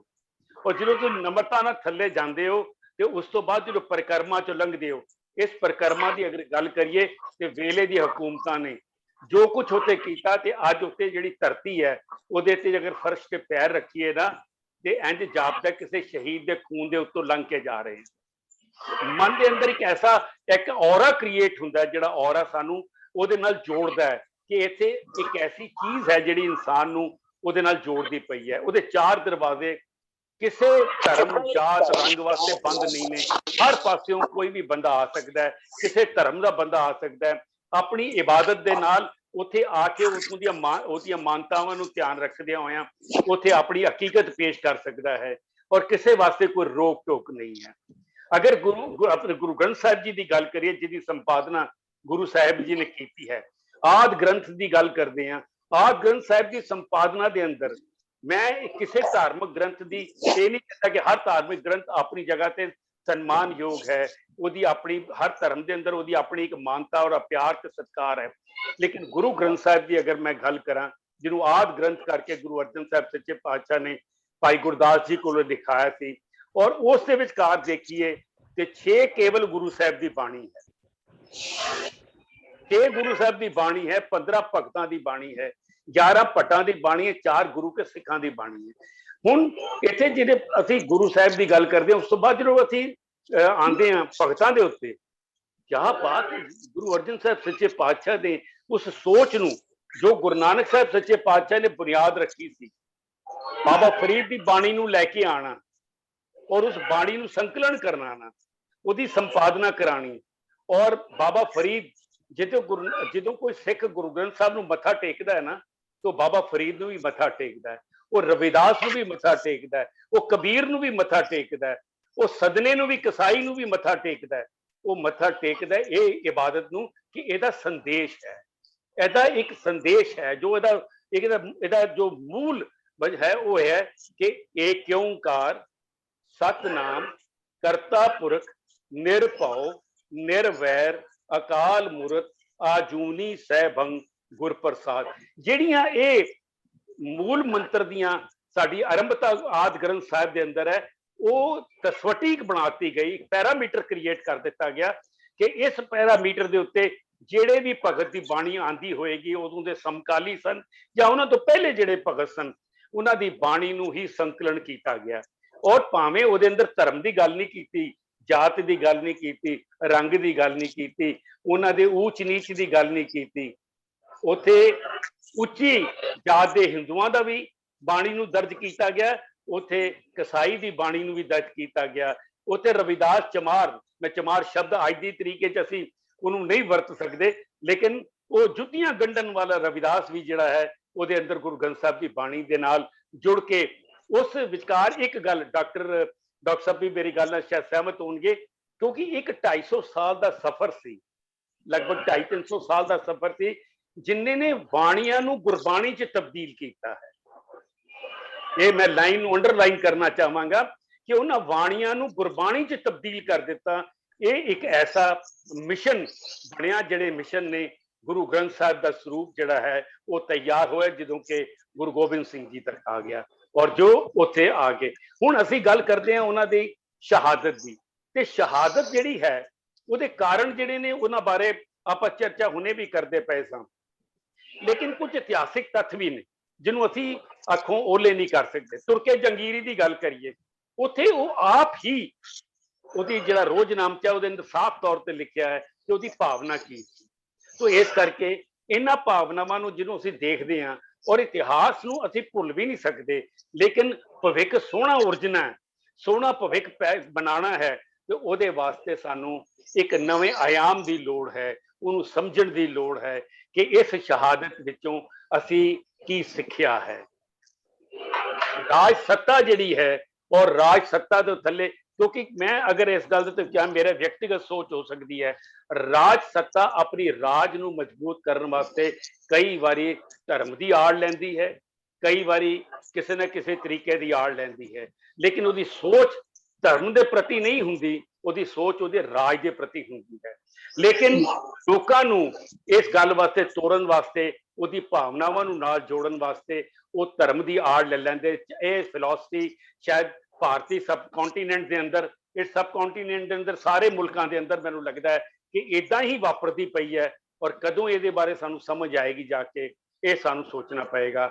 ਸਮੇਂ ਨੂੰ ਮੁੱਖ ਰੱਖਦਿਆਂ ਹੋਇਆਂ ਮੈਂ ਉਹਨਾਂ ਦੇ ਜੀਵਨ 'ਚ ਇੱਕ ਗੱਲ ਹੋਰ ਜਿਹੜੀ ਹੈ ਉਹ ਹੈ ਦਸਵੰਧ ਦੀ ਗੱਲ, ਜੋ ਉਹਨਾਂ ਨੇ ਮਨੁੱਖਤਾ ਨੂੰ ਇੱਕ ਸੰਦਾਨ ਦਿੱਤਾ। ਹਾਲਾਂਕਿ ਇਸਲਾਮ ਵਿੱਚ ਵੀ ਜ਼ਕਾਤ ਸ਼ਬਦ ਜਿਹੜਾ ਹੈ ਉਹ ਆਪ ਜੀ ਦੇ ਨੇਕ ਗੱਲਾਂ ਦੀ ਹੈ, ਤੇ ਲੇਕਿਨ ਉਹਦੇ 'ਚ ਦਸਵੰਧ ਦੀ ਗੱਲ ਕੀਤੀ ਕਿ ਤੁਹਾਡੇ 10 ਨੂੰਹਾਂ ਦੀ ਕਿਰਤ ਦੀ ਕਮਾਈ, ਕਾਈਂਡਲੀ ਅੰਡਰਲਾਈਨ, ਤੁਹਾਡੇ 10 ਨੂੰਹਾਂ ਦੀ ਕਿਰਤ ਦੀ ਕਮਾਈ, ਨੇਕ ਨੀਤੀ ਨਾਲ ਕਮਾਈ ਕੀਤੀ ਹੋਈ ਨੂੰ ਲੋਕਾਂ ਦੇ ਭਲੇ ਕਾਰਜਾਂ ਵਾਸਤੇ, ਜਿਹੜੇ ਤੁਹਾਡੇ ਵੀਰ ਭੈਣ ਮਨੁੱਖਤਾ ਦੇ ਵਿਚਕਾਰ ਵਿਚਰਦੇ ਪਏ ਨੇ, ਉਹਨਾਂ ਨੂੰ ਉਹਨਾਂ ਦੇ ਮੂੰਹ 'ਚ ਇਸ ਦਾ ਦਾਣਾ ਪਵੇ, ਉਹਨਾਂ ਦੀ ਮਦਦ ਹੋਵੇ, ਇਸ ਵਾਸਤੇ ਤੁਹਾਡਾ ਦਸਵੰਧ ਕੱਢਣਾ ਜ਼ਰੂਰੀ ਹੈ ਔਰ ਇਹੀ ਦਸਵੰਧ ਜਿਹੜਾ ਹੈ ਇੱਕ ਧਰਮ ਦੀ ਬੁਨਿਆਦ ਦੇ ਅੰਦਰ ਬੜੀ ਵੱਡੀ ਚੀਜ਼ ਸਾਬਤ ਹੁੰਦਾ ਹੈ। ਤੋ ਸਾਈਂ ਮੀਆਂ ਮੀਰ ਦੀ ਜਿਹੜੀ ਇੱਟ ਰੱਖੀ ਹੋਈ ਹੈ ਉਸ ਇੱਟ ਨੇ ਸਾਡੀ ਧਾਰਮਿਕ, ਸਾਡੀ ਸਮਾਜਿਕ, ਸਾਡੀ ਕਲਚਰਲ ਸਾਂਝ ਨੂੰ ਹੋਰ ਮਜ਼ਬੂਤ ਕੀਤਾ ਹੈ ਔਰ ਇਸ ਮਜ਼ਬੂਤੀ ਨੂੰ ਮੈਂ ਸਮਝਦਾ ਕਿ ਸਰ ਦਿਆਲ ਸਿੰਘ ਰਿਸਰਚ ਸੈਂਟਰ ਜਿਹੜਾ ਹੈ ਕਲਚਰਲ ਫੋਰਮ ਜਿਹੜੀ ਹੈ ਬੜੇ ਖੂਬਸੂਰਤੀ ਨਾਲ ਅੱਗੇ ਵਧਾ ਰਹੀ ਹੈ ਔਰ ਮੈਨੂੰ ਆਸ ਹੈ ਕਿ ਆਉਣ ਵਾਲੇ ਸਮੇਂ ਦੇ ਅੰਦਰ ਬਹੁਤ ਅੱਛੀ ਹੋਰ ਵਧੇਗੀ। ਜੇ ਦਿਆਲ ਸਿੰਘ ਮਜੀਠੀਆ ਹੋਰਾਂ ਨੇ ਪੰਜਾਬ ਯੂਨੀਵਰਸਿਟੀ ਦੀ ਸਥਾਪਨਾ ਕੀਤੀ ਹੋਵੇ, ਜਿਨ੍ਹਾਂ ਨੇ ਦਿਆਲ ਸਿੰਘ ਕਾਲਜ ਦੀ ਸਥਾਪਨਾ ਕਰਾਈ ਹੋਵੇ, ਜਿਨ੍ਹਾਂ ਲੋਕਾਂ ਨੇ ਕੀ ਕਹਿੰਦੇ ਨੇ ਇਹੋ ਜਿਹੀਆਂ ਸੰਸਥਾਵਾਂ ਨੂੰ, ਟ੍ਰਿਬਿਊਨ ਵਰਗੇ ਨਿਊਜ਼ਪੇਪਰ ਨੂੰ, ਲੋਕਾਂ ਨੂੰ ਦੇਖੋ ਇਸ ਸੋਚ ਦੇ ਪਿੱਛੇ ਅਗਰ ਝਾਤੀ ਮਾਰੀਏ ਤਾਂ ਉਹਨਾਂ ਦਾ ਸੀ ਕਿ ਸਮਾਜ ਨੂੰ ਜਾਗਰਤ ਕਰਨਾ ਹੈ, ਸਮਾਜ ਨੂੰ ਅੱਗੇ ਤੋਰਨਾ ਹੈ, ਐਨਲਾਈਟਡ ਕਰਨਾ ਹੈ ਔਰ ਉਸ ਐਨਲਾਈਟਡ ਕਰਨ ਵਾਸਤੇ ਉਹਨਾਂ ਨੇ ਕੋਸ਼ਿਸ਼ ਕੀਤੀ ਔਰ ਉਸ ਕੋਸ਼ਿਸ਼ ਦੇ ਵਿਚਕਾਰ ਮੈਂ ਸਮਝਦਾ ਕਿ ਜਿਹੜੇ ਯੁੱਗ ਦੇ ਵਿਚਕਾਰ ਉਹ ਕਰਕੇ ਗਏ ਨੇ ਉਹ ਯੁੱਗ ਦੀਆਂ ਬੁਨਿਆਦਾਂ ਜਿਹੜੀਆਂ ਨੇ ਅੱਜ ਤੱਕ ਕੋਈ ਹਿਲਾ ਨਹੀਂ ਸਕਿਆ। ਆਉਣ ਵਾਲੇ ਸਮੇਂ ਦੇ ਅੰਦਰ ਇਸ ਮਿਸ਼ਨ ਨੂੰ ਤੁਸੀਂ ਅੱਗੇ ਤੋਰਦੇ ਰਹੋਗੇ।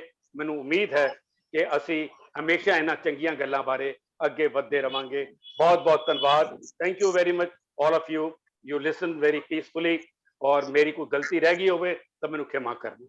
ਵਾਹਿਗੁਰੂ ਜੀ ਕਾ ਖਾਲਸਾ, ਵਾਹਿਗੁਰੂ ਜੀ ਕੀ ਫਤਿਹ। ਬਹੁਤ ਬਹੁਤ ਧੰਨਵਾਦ ਕੁਲਮੋਹਨ ਵੀਰ ਜੀ। ਔਰ ਜਿਹੜੇ ਤੁਸੀਂ ਕਿਹਾ ਕਿ ਵਿਦਿਆਲ ਸਿੰਘ ਮਜੀਠੀਆ ਸਾਹਿਬ ਦੇ ਬਾਰੇ ਜ਼ਿਕਰ ਕੀਤਾ ਔਰ ਮੇਰੀ ਔਰ ਡਾਕਟਰ ਸਾਹਿਬ, ਮੈਂ ਵੱਡੇ ਬ੍ਰਦਰ ਕਹਿੰਦਾ ਇਹਨਾਂ ਨੂੰ, ਡਾਕਟਰ ਰਜ਼ਾਕ ਸ਼ਹੀਦ ਸਾਹਿਬ ਨੂੰ, ਔਰ ਸਾਡੇ ਦੋਨਾਂ ਦੀ ਕੋਸ਼ਿਸ਼ ਇਹੀ ਹੈ, ਸੋਚ ਵੀ ਉਹੀ ਹੈ ਕਿ ਵੀ ਅਸੀਂ ਕਿਸੇ ਵੀ ਢੰਗ ਨਾਲ ਜਿਹੜਾ ਕਿ ਵੀ ਦੁਨੀਆ ਦੇ ਵਿੱਚ ਵਸਦੇ ਹੋਏ ਸਿੱਖ, ਮੁਸਲਮਾਨ, ਹਿੰਦੂ ਭਾਈਚਾਰੇ ਦੇ ਇੰਟੈਲੈਕਚੁਅਲ ਪਰਸਨਸ ਨੂੰ ਔਰ ਇਸ ਪਲੇਟਫਾਰਮ ਤੇ ਇਕੱਠਾ ਕਰੀਏ ਔਰ ਜਿਹੜੀਆਂ ਗੱਲਾਂ ਨੇ ਇਸ ਤਰ੍ਹਾਂ ਦੇ ਵੈਬਿਨਾਰ, ਸੈਮੀਨਾਰ, ਕਿਤਾਬਾਂ ਦੇ ਜ਼ਰੀਏ, ਮੈਗਜ਼ੀਨ ਦੇ ਜ਼ਰੀਏ ਔਰ ਮੀਟਿੰਗ ਵੀ ਪ੍ਰੈਕਟੀਕਲਸ ਅਸੀਂ ਕੋਸ਼ਿਸ਼ ਕਰਾਂਗੇ ਵੀ ਜਿਹੜੀ ਅਸੀਂ ਭਾਵੇਂ ਉਹ ਪਾਕਿਸਤਾਨ ਦੀ ਧਰਤੀ ਤੋਂ, ਭਾਵੇਂ ਇੰਡੀਆ ਵਾਲੇ ਪਾਸੇ ਹੋਣ ਤੇ ਹੋਰ ਜਗ੍ਹਾ ਤੇ ਇਸ ਤਰ੍ਹਾਂ ਕੁਝ ਇਕੱਠੇ ਹੋਈਏ ਔਰ ਸੋਚ ਨੂੰ ਜਿਹੜਾ ਅੱਗੇ ਵਧਾਉਂਦੇ ਹੋਏ ਸਮਾਜ ਨੂੰ, ਆਉਣ ਵਾਲੀ ਪਨੀਰੀ ਨੂੰ ਇਸ ਲਿਆਕਤ ਵਾਲੇ ਪਾਸੇ, ਪੜ੍ਹਾਈ ਵਾਲੇ ਪਾਸੇ ਔਰ ਇਸ ਪਾਸੇ ਉਹਨਾਂ ਦੀ ਜਿਹੜੀ ਸੋਚ ਸੀ ਕਿ ਦਿਆਲ ਸਿੰਘ ਮਜੀਠੀਆ ਸਾਹਿਬ ਦੀ, ਉਹਦੇ ਵੱਲ ਤੋਰਦੇ ਰਹੀ। ਧੰਨਵਾਦ ਕੁਲਮੋਹਨ ਜੀ ਆਪ ਜੀ ਬਹੁਤ ਬਹੁਤ ਸਮਾਂ ਦੇਣ ਲਈ। ਮੈਂ ਹੁਣ ਬੇਨਤੀ ਕਰਾਂਗਾ ਆਪਣੇ ਵੀਰ ਜਿਹੜੇ ਕਿ ਸਾਡੇ ਪਾਕਿਸਤਾਨ ਤੋਂ ਪਹਿਲਾ, ਮੈਂ ਸਮਝਦਾ ਪਹਿਲੇ ਪ੍ਰੋਫੈਸਰ ਨੇ ਜਿਨ੍ਹਾਂ ਨੇ PhD ਕੀਤੀ ਹੈ, ਮੇਰੀ ਮੁਰਾਦ ਕਲਿਆਣ ਸਿੰਘ ਜੀ, ਕਲਿਆਣਵੀਰ ਜੀ ਨਾਲ ਹੈ ਕਿ ਵੀ ਉਹ ਹੁਣ ਉਹ ਆਪਣੇ ਜਿਹੜੇ ਲਫ਼ਜ਼ ਨੇ ਜਿਹੜੇ ਉਹ ਇਸ ਸੈਮੀਨਾਰ ਦੇ ਵਿੱਚ ਜਿਹੜੀਆਂ ਗੱਲਾਂ ਕਰਨਾ ਚਾਹੁੰਦੇ ਨੇ ਉਹ ਹੁਣ ਰੱਖਣ ਜੀ। ਧੰਨਵਾਦ।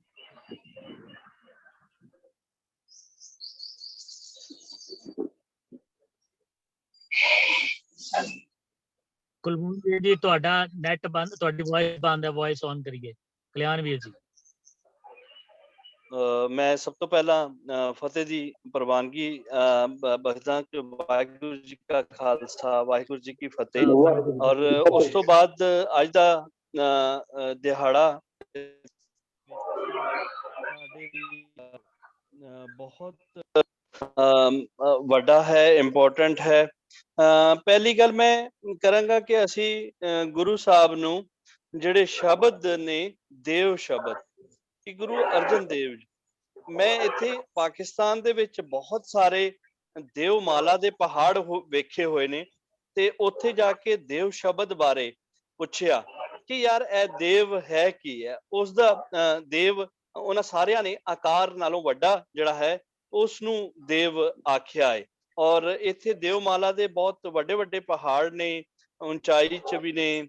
ਅਗਰ ਤੁਸੀਂ ਗਿਲਗਿਤ ਬਲਟਿਸਤਾਨ ਵਾਲੇ ਚਲੇ ਜਾਓ ਤੇ ਕਈ ਪਹਾੜਾਂ ਦੇ ਨਾਂ ਦੇਵ ਤੋਂ ਮਸ਼ਹੂਰ ਨੇ। ਸੋ ਮੈਂ ਉੱਥੇ ਉਹਨਾਂ ਕੋਲੋਂ ਪੁੱਛ ਕੇ ਆਇਆ। ਬਸ ਦੇਵ ਦਾ ਸ਼ਬਦ ਜਿਹੜਾ ਹੈ, ਮੈਂ ਆਪਣੇ ਜਿਹੜੇ ਇਤਿਹਾਸਕਾਰਾਂ ਨੂੰ ਦੱਸਦਾ ਜਾਵਾਂ ਕਿ ਦੇਵ ਦਾ ਸ਼ਬਦ ਸਾਡੇ ਗੁਰੂ ਅਰਜਨ ਸਾਹਿਬ ਜੀ ਦੀ ਜਿਹੜੀ, ਬਾਕੀ ਗੁਰੂਆਂ ਦੀ ਗੱਲ ਕਰੀਏ ਤੇ ਉਹ ਮੈਨੂੰ ਛੋਟਾ ਆਕਾਰ ਚ ਛੋਟਾ ਲੱਗਦਾ ਹੈ। ਗੁਰੂ ਸਾਹਿਬਾਨਾਂ ਨੇ ਆਪ ਸਾਹਿਬ ਦਾ ਲਫ਼ਜ਼ ਜਿਹੜਾ ਹੈ, ਗੁਰੂ ਅਰਜਨ ਸਾਹਿਬ ਨੇ ਵੀ ਸਾਹਿਬ ਦਾ ਜਿਹੜੀ ਹੈ ਬਹੁਤ ਜ਼ਿਆਦਾ ਵਰਤੋਂ ਕੀਤੀ ਹੈ। ਸਾਹਿਬ ਮੇਰਾ ਏਕੋ ਹੈ, ਏਕੋ ਹੈ ਭਾਈ ਏਕੋ ਹੈ। ਸੋ ਸਾਹਿਬ ਦਾ ਲਫ਼ਜ਼ ਜਿਹੜਾ ਹੈ ਬਹੁਤ ਸੋਹਣਾ ਹੈ ਗੁਰੂ ਅਰਜਨ ਸਾਹਿਬ ਜੀ ਦਾ। ਜਿਸ ਵੇਲੇ ਅਸੀਂ ਗੱਲ ਕਰਦੇ ਹਾਂ ਤੇ ਉਸ ਦੇ ਵਿੱਚ ਗੁਰੂ ਅਰਜਨ ਸਾਹਿਬ ਜੀ ਆਪ ਵੀ ਦੇ ਵਿੱਚ ਸਾਹਿਬ ਬਿਰਾਜਮਾਨ ਹੋ ਜਾਂਦੇ ਹਨ। ਸੋ ਇਸ ਤਰ੍ਹਾਂ ਜਾਪਦਾ ਹੈ ਕਿ ਸਾਨੂੰ ਇਸ ਲਫ਼ਜ਼ ਦੀ ਵਰਤੋਂ, ਜਿਹੜੀ ਦਿਓ ਸ਼ਬਦ ਦੀ ਵਰਤੋਂ ਹੈ, ਉਹ ਘੱਟ ਕਰ ਦੇਣੀ ਚਾਹੀਦੀ ਹੈ, ਬਿਲਕੁਲ ਖਤਮ ਕਰ ਦੇਣੀ ਚਾਹੀਦੀ ਹੈ, ਕਿਉਂਕਿ ਸਾਡੇ ਇਤਿਹਾਸਕਾਰ ਦੇਵ ਸ਼ਬਦ ਪਤਾ ਨਹੀਂ ਕਿੱਥੋਂ ਲੈ ਕੇ ਆਏ, ਕਿਸ ਤਰ੍ਹਾਂ ਲੈ ਕੇ ਆਏ ਔਰ ਕਿਵੇਂ ਇਹਦਾ ਇਤਿਹਾਸ ਹੈ।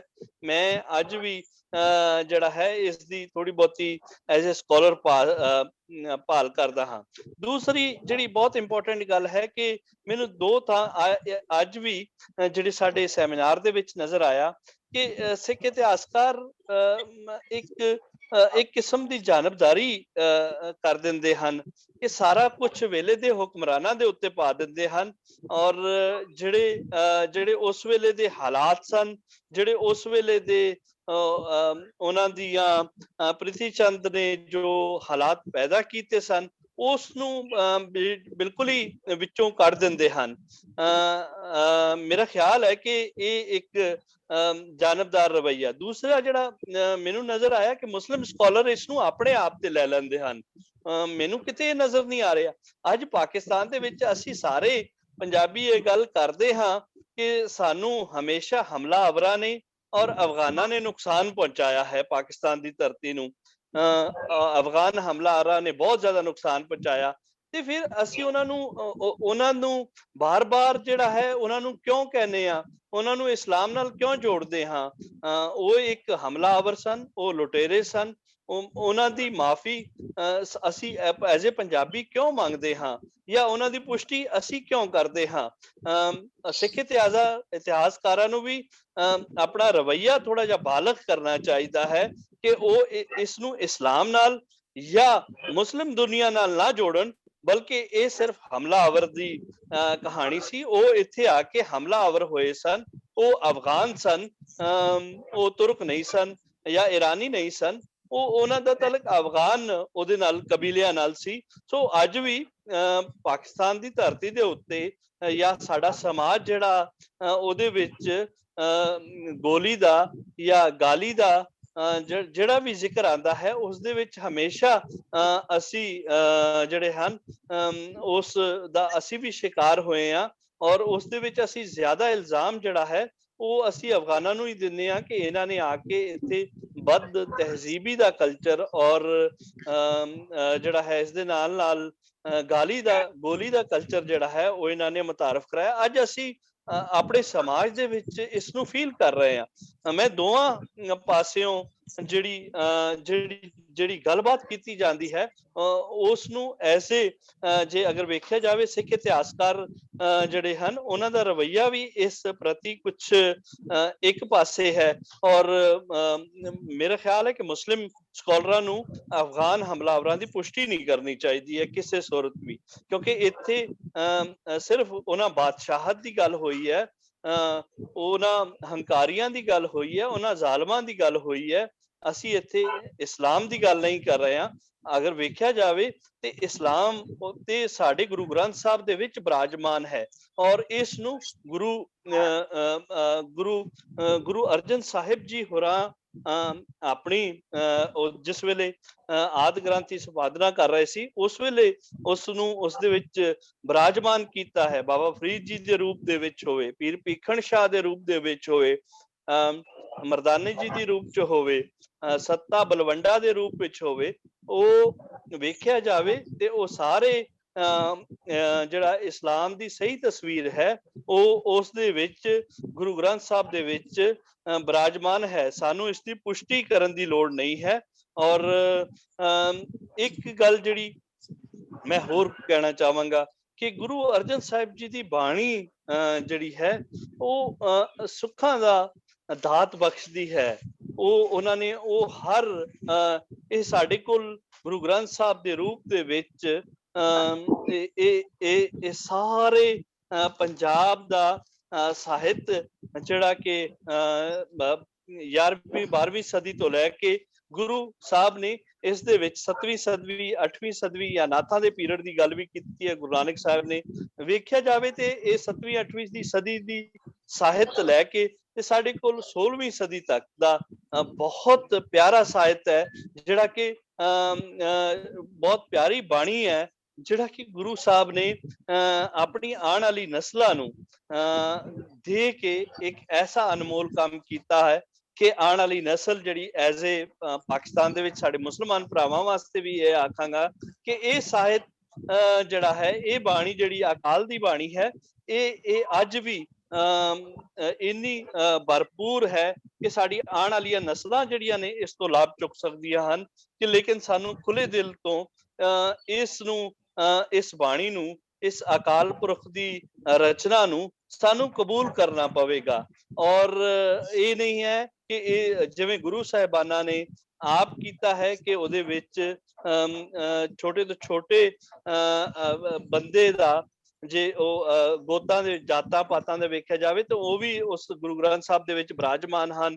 ਤੇ ਜੇ ਵੇਖਿਆ ਜਾਵੇ ਤਾਂ ਜਿਹੜੇ ਗੁਰੂ ਸਾਹਿਬਾਨ ਆਪ ਜਿਹੜੇ ਸਨ ਉਹ ਉਚੇਰੀ ਜਿਹੜੀ ਹੈ ਗੋਤ ਲੈ ਕੇ ਬੈਠੇ ਸੀ, ਉਹ ਵੀ ਆਪ ਵੀ ਬਿਰਾਜਮਾਨ ਹਨ। ਸੋ ਸਾਨੂੰ ਇਸ ਤੋਂ ਵੈਸੇ ਤਾਂ ਗੁਰੂ ਸਾਹਿਬ ਨੇ ਆਪ ਫਰਮਾਨ ਕੀਤਾ ਹੈ, ਜਿਵੇਂ ਪਹਿਲੇ ਪਾਤਸ਼ਾਹ ਦਾ ਫਰਮਾਨ ਹੈ ਕਿ ਨੀਚਾ ਅੰਦਰ ਨੀਚ ਜਾਤ, ਨੀਚੀ ਹੂੰ ਅਤ ਨੀਚ, ਨਾਨਕ ਤਿਨ ਕੈ ਸੰਗ ਸਾਥ, ਵੱਡਿਆਂ ਸਿਓ ਕਿਆ ਰੀਸ। ਸੋ ਸਾਨੂੰ ਇਸ ਪੱਖੋਂ ਜਿਹੜੇ ਹੈ ਉਹ ਜ਼ਿਆਦਾ ਕਰਨੀ ਚਾਹੀਦੀ ਹੈ।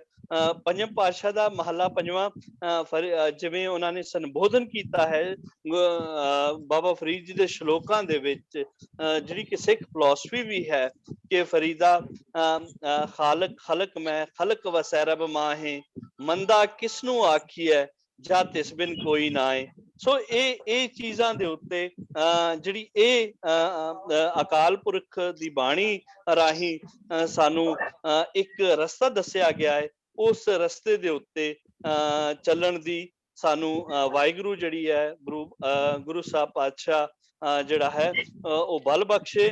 ਔਰ ਅੱਜ ਇਤਿਹਾਸ ਦਾ ਦਿਹਾੜਾ ਹੈ, ਅੱਜ ਸਿੱਖ ਧਰਮ ਦੇ ਪਹਿਲੇ ਸ਼ਹੀਦਾਂ ਦੇ ਸਰਤਾਜ ਬਾਣੀ ਦੇ ਬੋਝ ਸਾਹਿਬ ਸ੍ਰੀ ਗੁਰੂ ਅਰਜਨ ਦੇਵ ਜੀ ਦਾ ਸ਼ਹੀਦੀ ਦਿਹਾੜਾ ਹੈ ਮੂਲ ਨਾਨਕਸ਼ਾਹੀ ਕੈਲੰਡਰ ਅਨੁਸਾਰ। ਔਰ ਇਹ ਬਹੁਤ ਜ਼ਰੂਰੀ ਹੈ ਕਿ ਸਾਨੂੰ ਮੈਂ ਇਹੋ ਹੀ ਗੱਲ ਕਰਾਂਗਾ ਕਿ ਬੇਅੰਤ ਸਿੰਘ ਵਰਗੇ, ਕੁਲਮੋਹਨ ਸਿੰਘ ਵਰਗੀਆਂ ਮਹਾਨ ਸ਼ਖਸੀਅਤਾਂ ਪਾਕਿਸਤਾਨ ਆਉਣ, ਪਾਕਿਸਤਾਨ ਦੀ ਯੂਨੀਵਰਸਿਟੀਆਂ ਦੇ ਵਿੱਚ ਆ ਕੇ ਉਹਨਾਂ ਦਾ ਲੈਕਚਰ ਦਾ ਪ੍ਰਬੰਧ ਕੀਤਾ ਜਾਵੇ, ਤਾਂ ਕਿ ਉਹ ਇੱਕ ਟਰੂ ਪਿਕਚਰ ਜਿਹੜੀ ਹੈ ਉਹ ਜਿਹੜੀ ਸਾਡੇ ਆਉਣ ਵਾਲੀ ਪੀੜ੍ਹੀ ਮੁਸਲਮਾਨ ਦੇ ਪੀੜ੍ਹੀ ਹੈ, ਉਹ ਸਾਡੀ ਵੀ ਪੀੜ੍ਹੀ ਹੈ, ਉਹਨਾਂ ਕੇ ਇਹ ਜਿਹੜੀ ਗਲਤ ਫਹਿਮੀਆਂ ਨੇ ਇਹ ਸਾਰੀਆਂ ਜਿਹੜੀਆਂ ਖਤਮ ਹੋਣ। ਤੇ ਆਖਰ ਦੇ ਵਿੱਚ ਮੈਂ ਸਾਧੂ ਸਿੰਘ ਦਾ ਤੇ ਪ੍ਰੋਫੈਸਰ ਡਾਕਟਰ ਰਜ਼ਾਕ ਸ਼ਾਹਦ ਸਾਹਿਬ ਦਾ ਪੂਰੇ ਜਿਹੜੇ ਹੈ ਦਿਆਲ ਸਿੰਘ ਰਿਸਰਚ ਫੋਰਮ ਦਾ ਅੰਤਿਕ ਧੰਨਵਾਦੀ ਹਾਂ ਕਿ ਉਹਨਾਂ ਨੇ ਅੱਜ ਦੇ ਮਹਾਨ ਦਿਹਾੜੇ ਦੇ ਉੱਤੇ ਬੋਲਣ ਦਾ ਮੌਕਾ ਦਿੱਤਾ। ਵਾਹਿਗੁਰੂ ਜੀ ਕਾ ਖਾਲਸਾ, ਵਾਹਿਗੁਰੂ ਜੀ ਕੀ ਫਤਿਹ। ਮੈਂ ਕਲਿਆਣ ਵੀਰ ਜੀ ਦਾ ਬਹੁਤ ਬਹੁਤ ਧੰਨਵਾਦ ਕਰਦਾ। ਕਲਿਆਣ ਵੀਰ ਜੀ ਨੇ ਜਿੱਥੇ ਕਈ ਜਗ੍ਹਾ ਦੇ ਉੱਤੇ ਦੇਵ ਲਫ਼ਜ਼ ਨੂੰ ਲੈ ਕੇ ਆਪਣੀ ਗੱਲ ਰੱਖੀ ਹੈ, ਉਹ ਕਿਧਰੇ ਨਾ ਕਿਧਰੇ ਭਾਈ ਗੁਰਦਾਸ ਹੋਰਾਂ ਦੇ ਵੀ ਤੁਕਾਂ ਦੇ ਵਿੱਚ ਦੇਵ ਲਫ਼ਜ਼ ਨਹੀਂ ਇਸਤੇਮਾਲ ਹੁੰਦਾ, ਕਈ ਜਗ੍ਹਾ ਹੁੰਦਾ ਹੈ। ਇਹ ਹਲੇ ਇਸ ਚੀਜ਼ ਦੇ ਫੈਸਲੇ ਜਿਹੜੇ ਸਾਡੇ ਨਹੀਂ ਹੁੰਦੇ, ਇਹ ਅਕਾਲ ਤਖ਼ਤ ਸਾਹਿਬ ਔਰ ਪੰਜ ਤਖ਼ਤਾਂ ਦੇ ਜਥੇਦਾਰ, ਅਸੀਂ ਸਿੱਖ ਸਕਾਲਰਸ ਹਿਸਟੋਰੀਅਨਸ ਆਪਣੀ ਰਾਏ ਦੇ ਸਕਦੇ ਹਾਂ, ਕਹਿ ਸਕਦੇ ਹਾਂ, ਬਟ ਫੈਸਲੇ ਉੱਥੋਂ ਦੇ ਨੇ। ਜਿਸ ਤਰ੍ਹਾਂ ਕਿ ਅੱਜ ਦੇਵ ਲਫ਼ਜ਼ ਦੀ ਗੱਲ ਇੱਕ ਗੱਲ ਆਪ ਜੀ ਨਾਲ ਐਡ ਕਰਨੀ ਚਾਹਣਾ। ਭਾਈ ਸਾਹਿਬ ਭਾਈ ਗੁਰਦਾਸ ਜੀ ਨੇ ਕਿਹਾ ਜਗਤ ਗੁਰੂ ਗੁਰੂ ਨਾਨਕ ਦੇਓ, ਜਗਤ ਗੁਰੂ ਗੁਰੂ ਨਾਨਕ ਦੇਓ। ਅਸੀਂ ਦੇਓ ਸ਼ਬਦ ਨੂੰ ਕੇਵਲ ਜੋੜ ਕੇ ਇਹ ਇੱਕ ਸਾਡੇ ਸਿੱਖ ਕੌਮ ਦੇ ਵਿੱਚ ਹੀ ਜਿਨ੍ਹਾਂ ਨੇ ਉਹਨਾਂ ਨੂੰ ਸਾਰੀ ਗੱਲ ਨੂੰ ਆਪ ਜੀ ਨੂੰ ਪੇਸ਼ ਕੀਤਾ, ਪੇਸ਼ ਕਰਕੇ ਤੇ ਦੇਓ ਸ਼ਬਦ ਦੇ ਉੱਪਰ ਅਟੈਕ ਕੀਤਾ, ਜੋ ਕਿਸੇ ਪਹਾੜ ਦੇ ਨਾਂ ਨਾਲ ਨਹੀਂ ਮਤਲਬ ਹੁੰਦਾ। ਦੇਵ ਦਾ ਅਰਥ ਹੈ ਦੇਵਤਾ ਬੁੱਧੀ ਵਾਲਾ, ਦੇਵ ਦਾ ਅਰਥ ਹੈ ਜਿਹੜਾ ਆਪਣੇ ਜੀਵਨ ਵਿੱਚ ਉੱਚੀਆਂ ਬਾਤਾਂ ਦੇ ਨਾਲ ਜੁੜਨ ਵਾਲਾ। ਜਨ ਮਾਨਸ ਤੇ ਦੇਵ ਕੀਏ, ਜਿਨ੍ਹਾਂ ਮਾਨਸ ਦੇ ਵਿੱਚੋਂ ਦੇਵਤੇ ਬਣਾਤੇ, ਜਿਨ੍ਹਾਂ ਨੇ ਬੁੱਧੀ ਉੱਚੀ ਕਰਤੀ। ਦੇਵ ਨੂੰ ਨਾਂ ਨਾਲ ਜੋੜ ਕੇ, ਪਹਾੜ ਨਾਲ ਜੋੜ ਕੇ ਇਹਨੂੰ ਛੋਟੇ ਪੰਚ ਨਾਂ ਲਿਆਓ। ਜਗਤ ਗੁਰੂ ਗੁਰੂ ਨਾਨਕ ਦੇਵ, ਇਹ ਭਾਈ ਗੁਰਦਾਸ ਜੀ ਦੀ ਰਚਨਾ। ਉਹਨਾਂ ਨੇ ਵੀ ਗੁਰੂ ਨਾਨਕ ਸਾਹਿਬ ਜੀ ਨੂੰ ਗੁਰੂ ਨਾਨਕ ਦੇਵ ਕਿਹਾ ਗਿਆ। ਗੁਰੂ ਅਰਜਨ ਸਾਹਿਬ ਜੀ ਦੀਆਂ, ਭਾਈ ਸਾਹਿਬ ਜੀ ਦੀਆਂ ਜਿਹੜੀਆਂ ਮੈਂ ਲਿਖੀ ਸੀ ਕਿਤਾਬ, ਇਹ 11 ਭੱਟ ਉਹਦੇ ਵਿੱਚ ਵੀ ਦਿਓ ਦਾ ਸ਼ਬਦ ਬਹੁਤ ਵਾਰੀ ਨਾਮ ਆਇਆ। ਇਹਦੇ ਉੱਪਰ ਜ਼ਿਆਦਾ ਮੇਰੇ ਖਿਆਲ ਮੁਤਾਬਕ ਇਹਨੂੰ ਕੰਡਮ ਨਹੀਂ ਕਰਨਾ ਚਾਹੀਦਾ। ਇਹ ਨਾਮ ਹੈ, ਨਾਮ ਨੂੰ ਉਸੇ ਤਰ੍ਹਾਂ ਹੀ ਵਰਤਣਾ ਚਾਹੀਦਾ ਜਿਵੇਂ ਗੁਰੂ ਅਰਜਨ ਦੇਵ ਜੀ ਕਹੋ, ਕੋਈ ਖਤਰਾ ਨਹੀਂ। ਜੀ ਮੈਂ ਬੇਅੰਤ ਜੀ ਬਹੁਤ ਬਹੁਤ ਧੰਨਵਾਦ, ਤੁਸੀਂ ਜਿਹੜਾ ਇਹ ਸਾਨੂੰ ਇਸ ਤਰ੍ਹਾਂ ਦੀ ਗੱਲ ਸਮਝਾਉਣ ਦੀ ਕੋਸ਼ਿਸ਼ ਕੀਤੀ ਹੈ, ਇਹ ਬਹੁਤ ਧੰਨਵਾਦ ਹੈ ਜੀ। ਔਰ ਉਸੇ ਢੰਗ ਨਾਲ ਮੈਂ ਵੀ ਦੱਸਣਾ ਚਾਹਾਂਗਾ ਵੀ ਜਿਸ ਤਰੀਕੇ ਨਾਲ ਅੱਜ ਕੌਮ ਦੇ ਵਿੱਚ ਦੁਵਿਧਾ ਹੈਗੀਆਂ ਨੇ ਤਰੀਕਾਂ ਨੂੰ ਵੀ ਲੈ ਕੇ, ਹੁਣ ਇਤਿਹਾਸ ਪੁਰਾਣੀ ਜਿਹੜਾ ਲਿਖਿਆ ਗਿਆ ਔਰ ਜਿਸ ਤਰ੍ਹਾਂ ਕਿ ਅਸੀਂ ਪੁਰਾਣੇ ਤਰੀਕੇ ਨਾਲ ਅਸੀਂ ਦਿਹਾੜੇ ਮਨਾਉਂਦੇ ਹਾਂ, ਉਹ ਜੇਠ ਸੁਦੀ ਚੌਥ ਹੈਗਾ।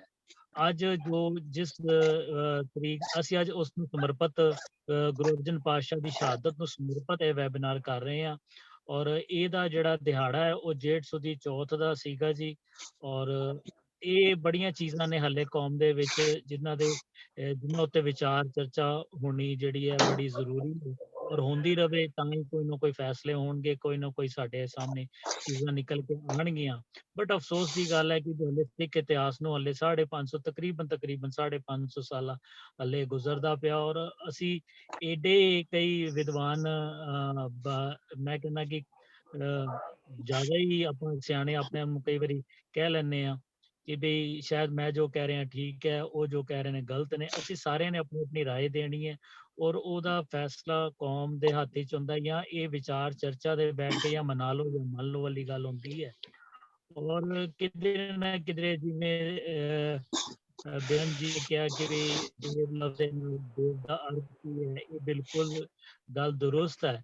ਔਰ ਕਈ ਜਗ੍ਹਾ ਦੇ ਉੱਤੇ ਜਦੋਂ ਅਸੀਂ ਲਿਖਣ ਦੀ ਗੱਲ ਕਰਦੇ ਨੇ, ਜਿਵੇਂ ਮੈਂ ਹੁਣੇ ਭਾਈ ਗੁਰਦਾਸ ਜੀ ਦੀਆਂ ਇੱਕ ਪੜ੍ਹੀ ਹੈ, ਮੈਂ ਉਹ ਵੀ ਆਪ ਜੀ ਨੂੰ ਕਿਉਂਕਿ ਹੁਣ ਮੈਂ ਇਹ ਵੀ ਦੱਸਣਾ ਚਾਹਾਂਗਾ ਕਿ ਸੁਖਵਿੰਦਰ ਵੀਰ ਜੀ ਡਾਕਟਰ ਸੁਖਵਿੰਦਰ ਜੀ SMCM ਦੀ ਮੀਟਿੰਗ ਅਰਜੈਂਟ ਹੈਗੀ ਸੀ ਕਿ ਉਹਨਾਂ ਦੇ ਨਾਲ ਮੀਟਿੰਗ ਦੇ ਵਿੱਚ ਹੈਗੇ ਨੇ, ਬਟ ਉਹ ਸਾਨੂੰ ਸੁਣ ਰਹੇ ਨੇ। ਉਹਨਾਂ ਨੇ ਆਪਣੇ ਕੰਨ ਦੇ ਨਾਲ ਬਲੂਟੂਥ ਲਾ ਕੇ ਤੇ ਸਾਰੀ ਗੱਲ ਸੁਣਦੇ ਪਏ ਨੇ ਔਰ ਮੈਨੂੰ ਉਹਨਾਂ ਦੇ ਮੈਸੇਜ ਆਏ ਨੇ। ਸੇਮ ਪ੍ਰਿਥਵੀ ਜੀ ਦਾ ਨੈਟ ਦੀ ਪ੍ਰੋਬਲਮ ਹੈ, ਉਹਨਾਂ ਦਾ ਮੈਨੂੰ ਮੈਸੇਜ ਆ ਗਿਆ ਕਿ ਵੀ ਮੈਨੂੰ ਸਮਝ ਨਹੀਂ ਆ ਰਹੀ ਮੇਰੀ ਕਾਲ ਡਿਸਕਨੈਕਟ ਕਿਉਂ ਹੋ ਰਹੀ ਹੈ ਬਾਰ-ਬਾਰ। ਉਹਨਾਂ ਨਾਲ ਵੀ ਮੇਰੀ ਮੈਸੇਜ ਤੇ ਗੱਲ ਹੋਈ।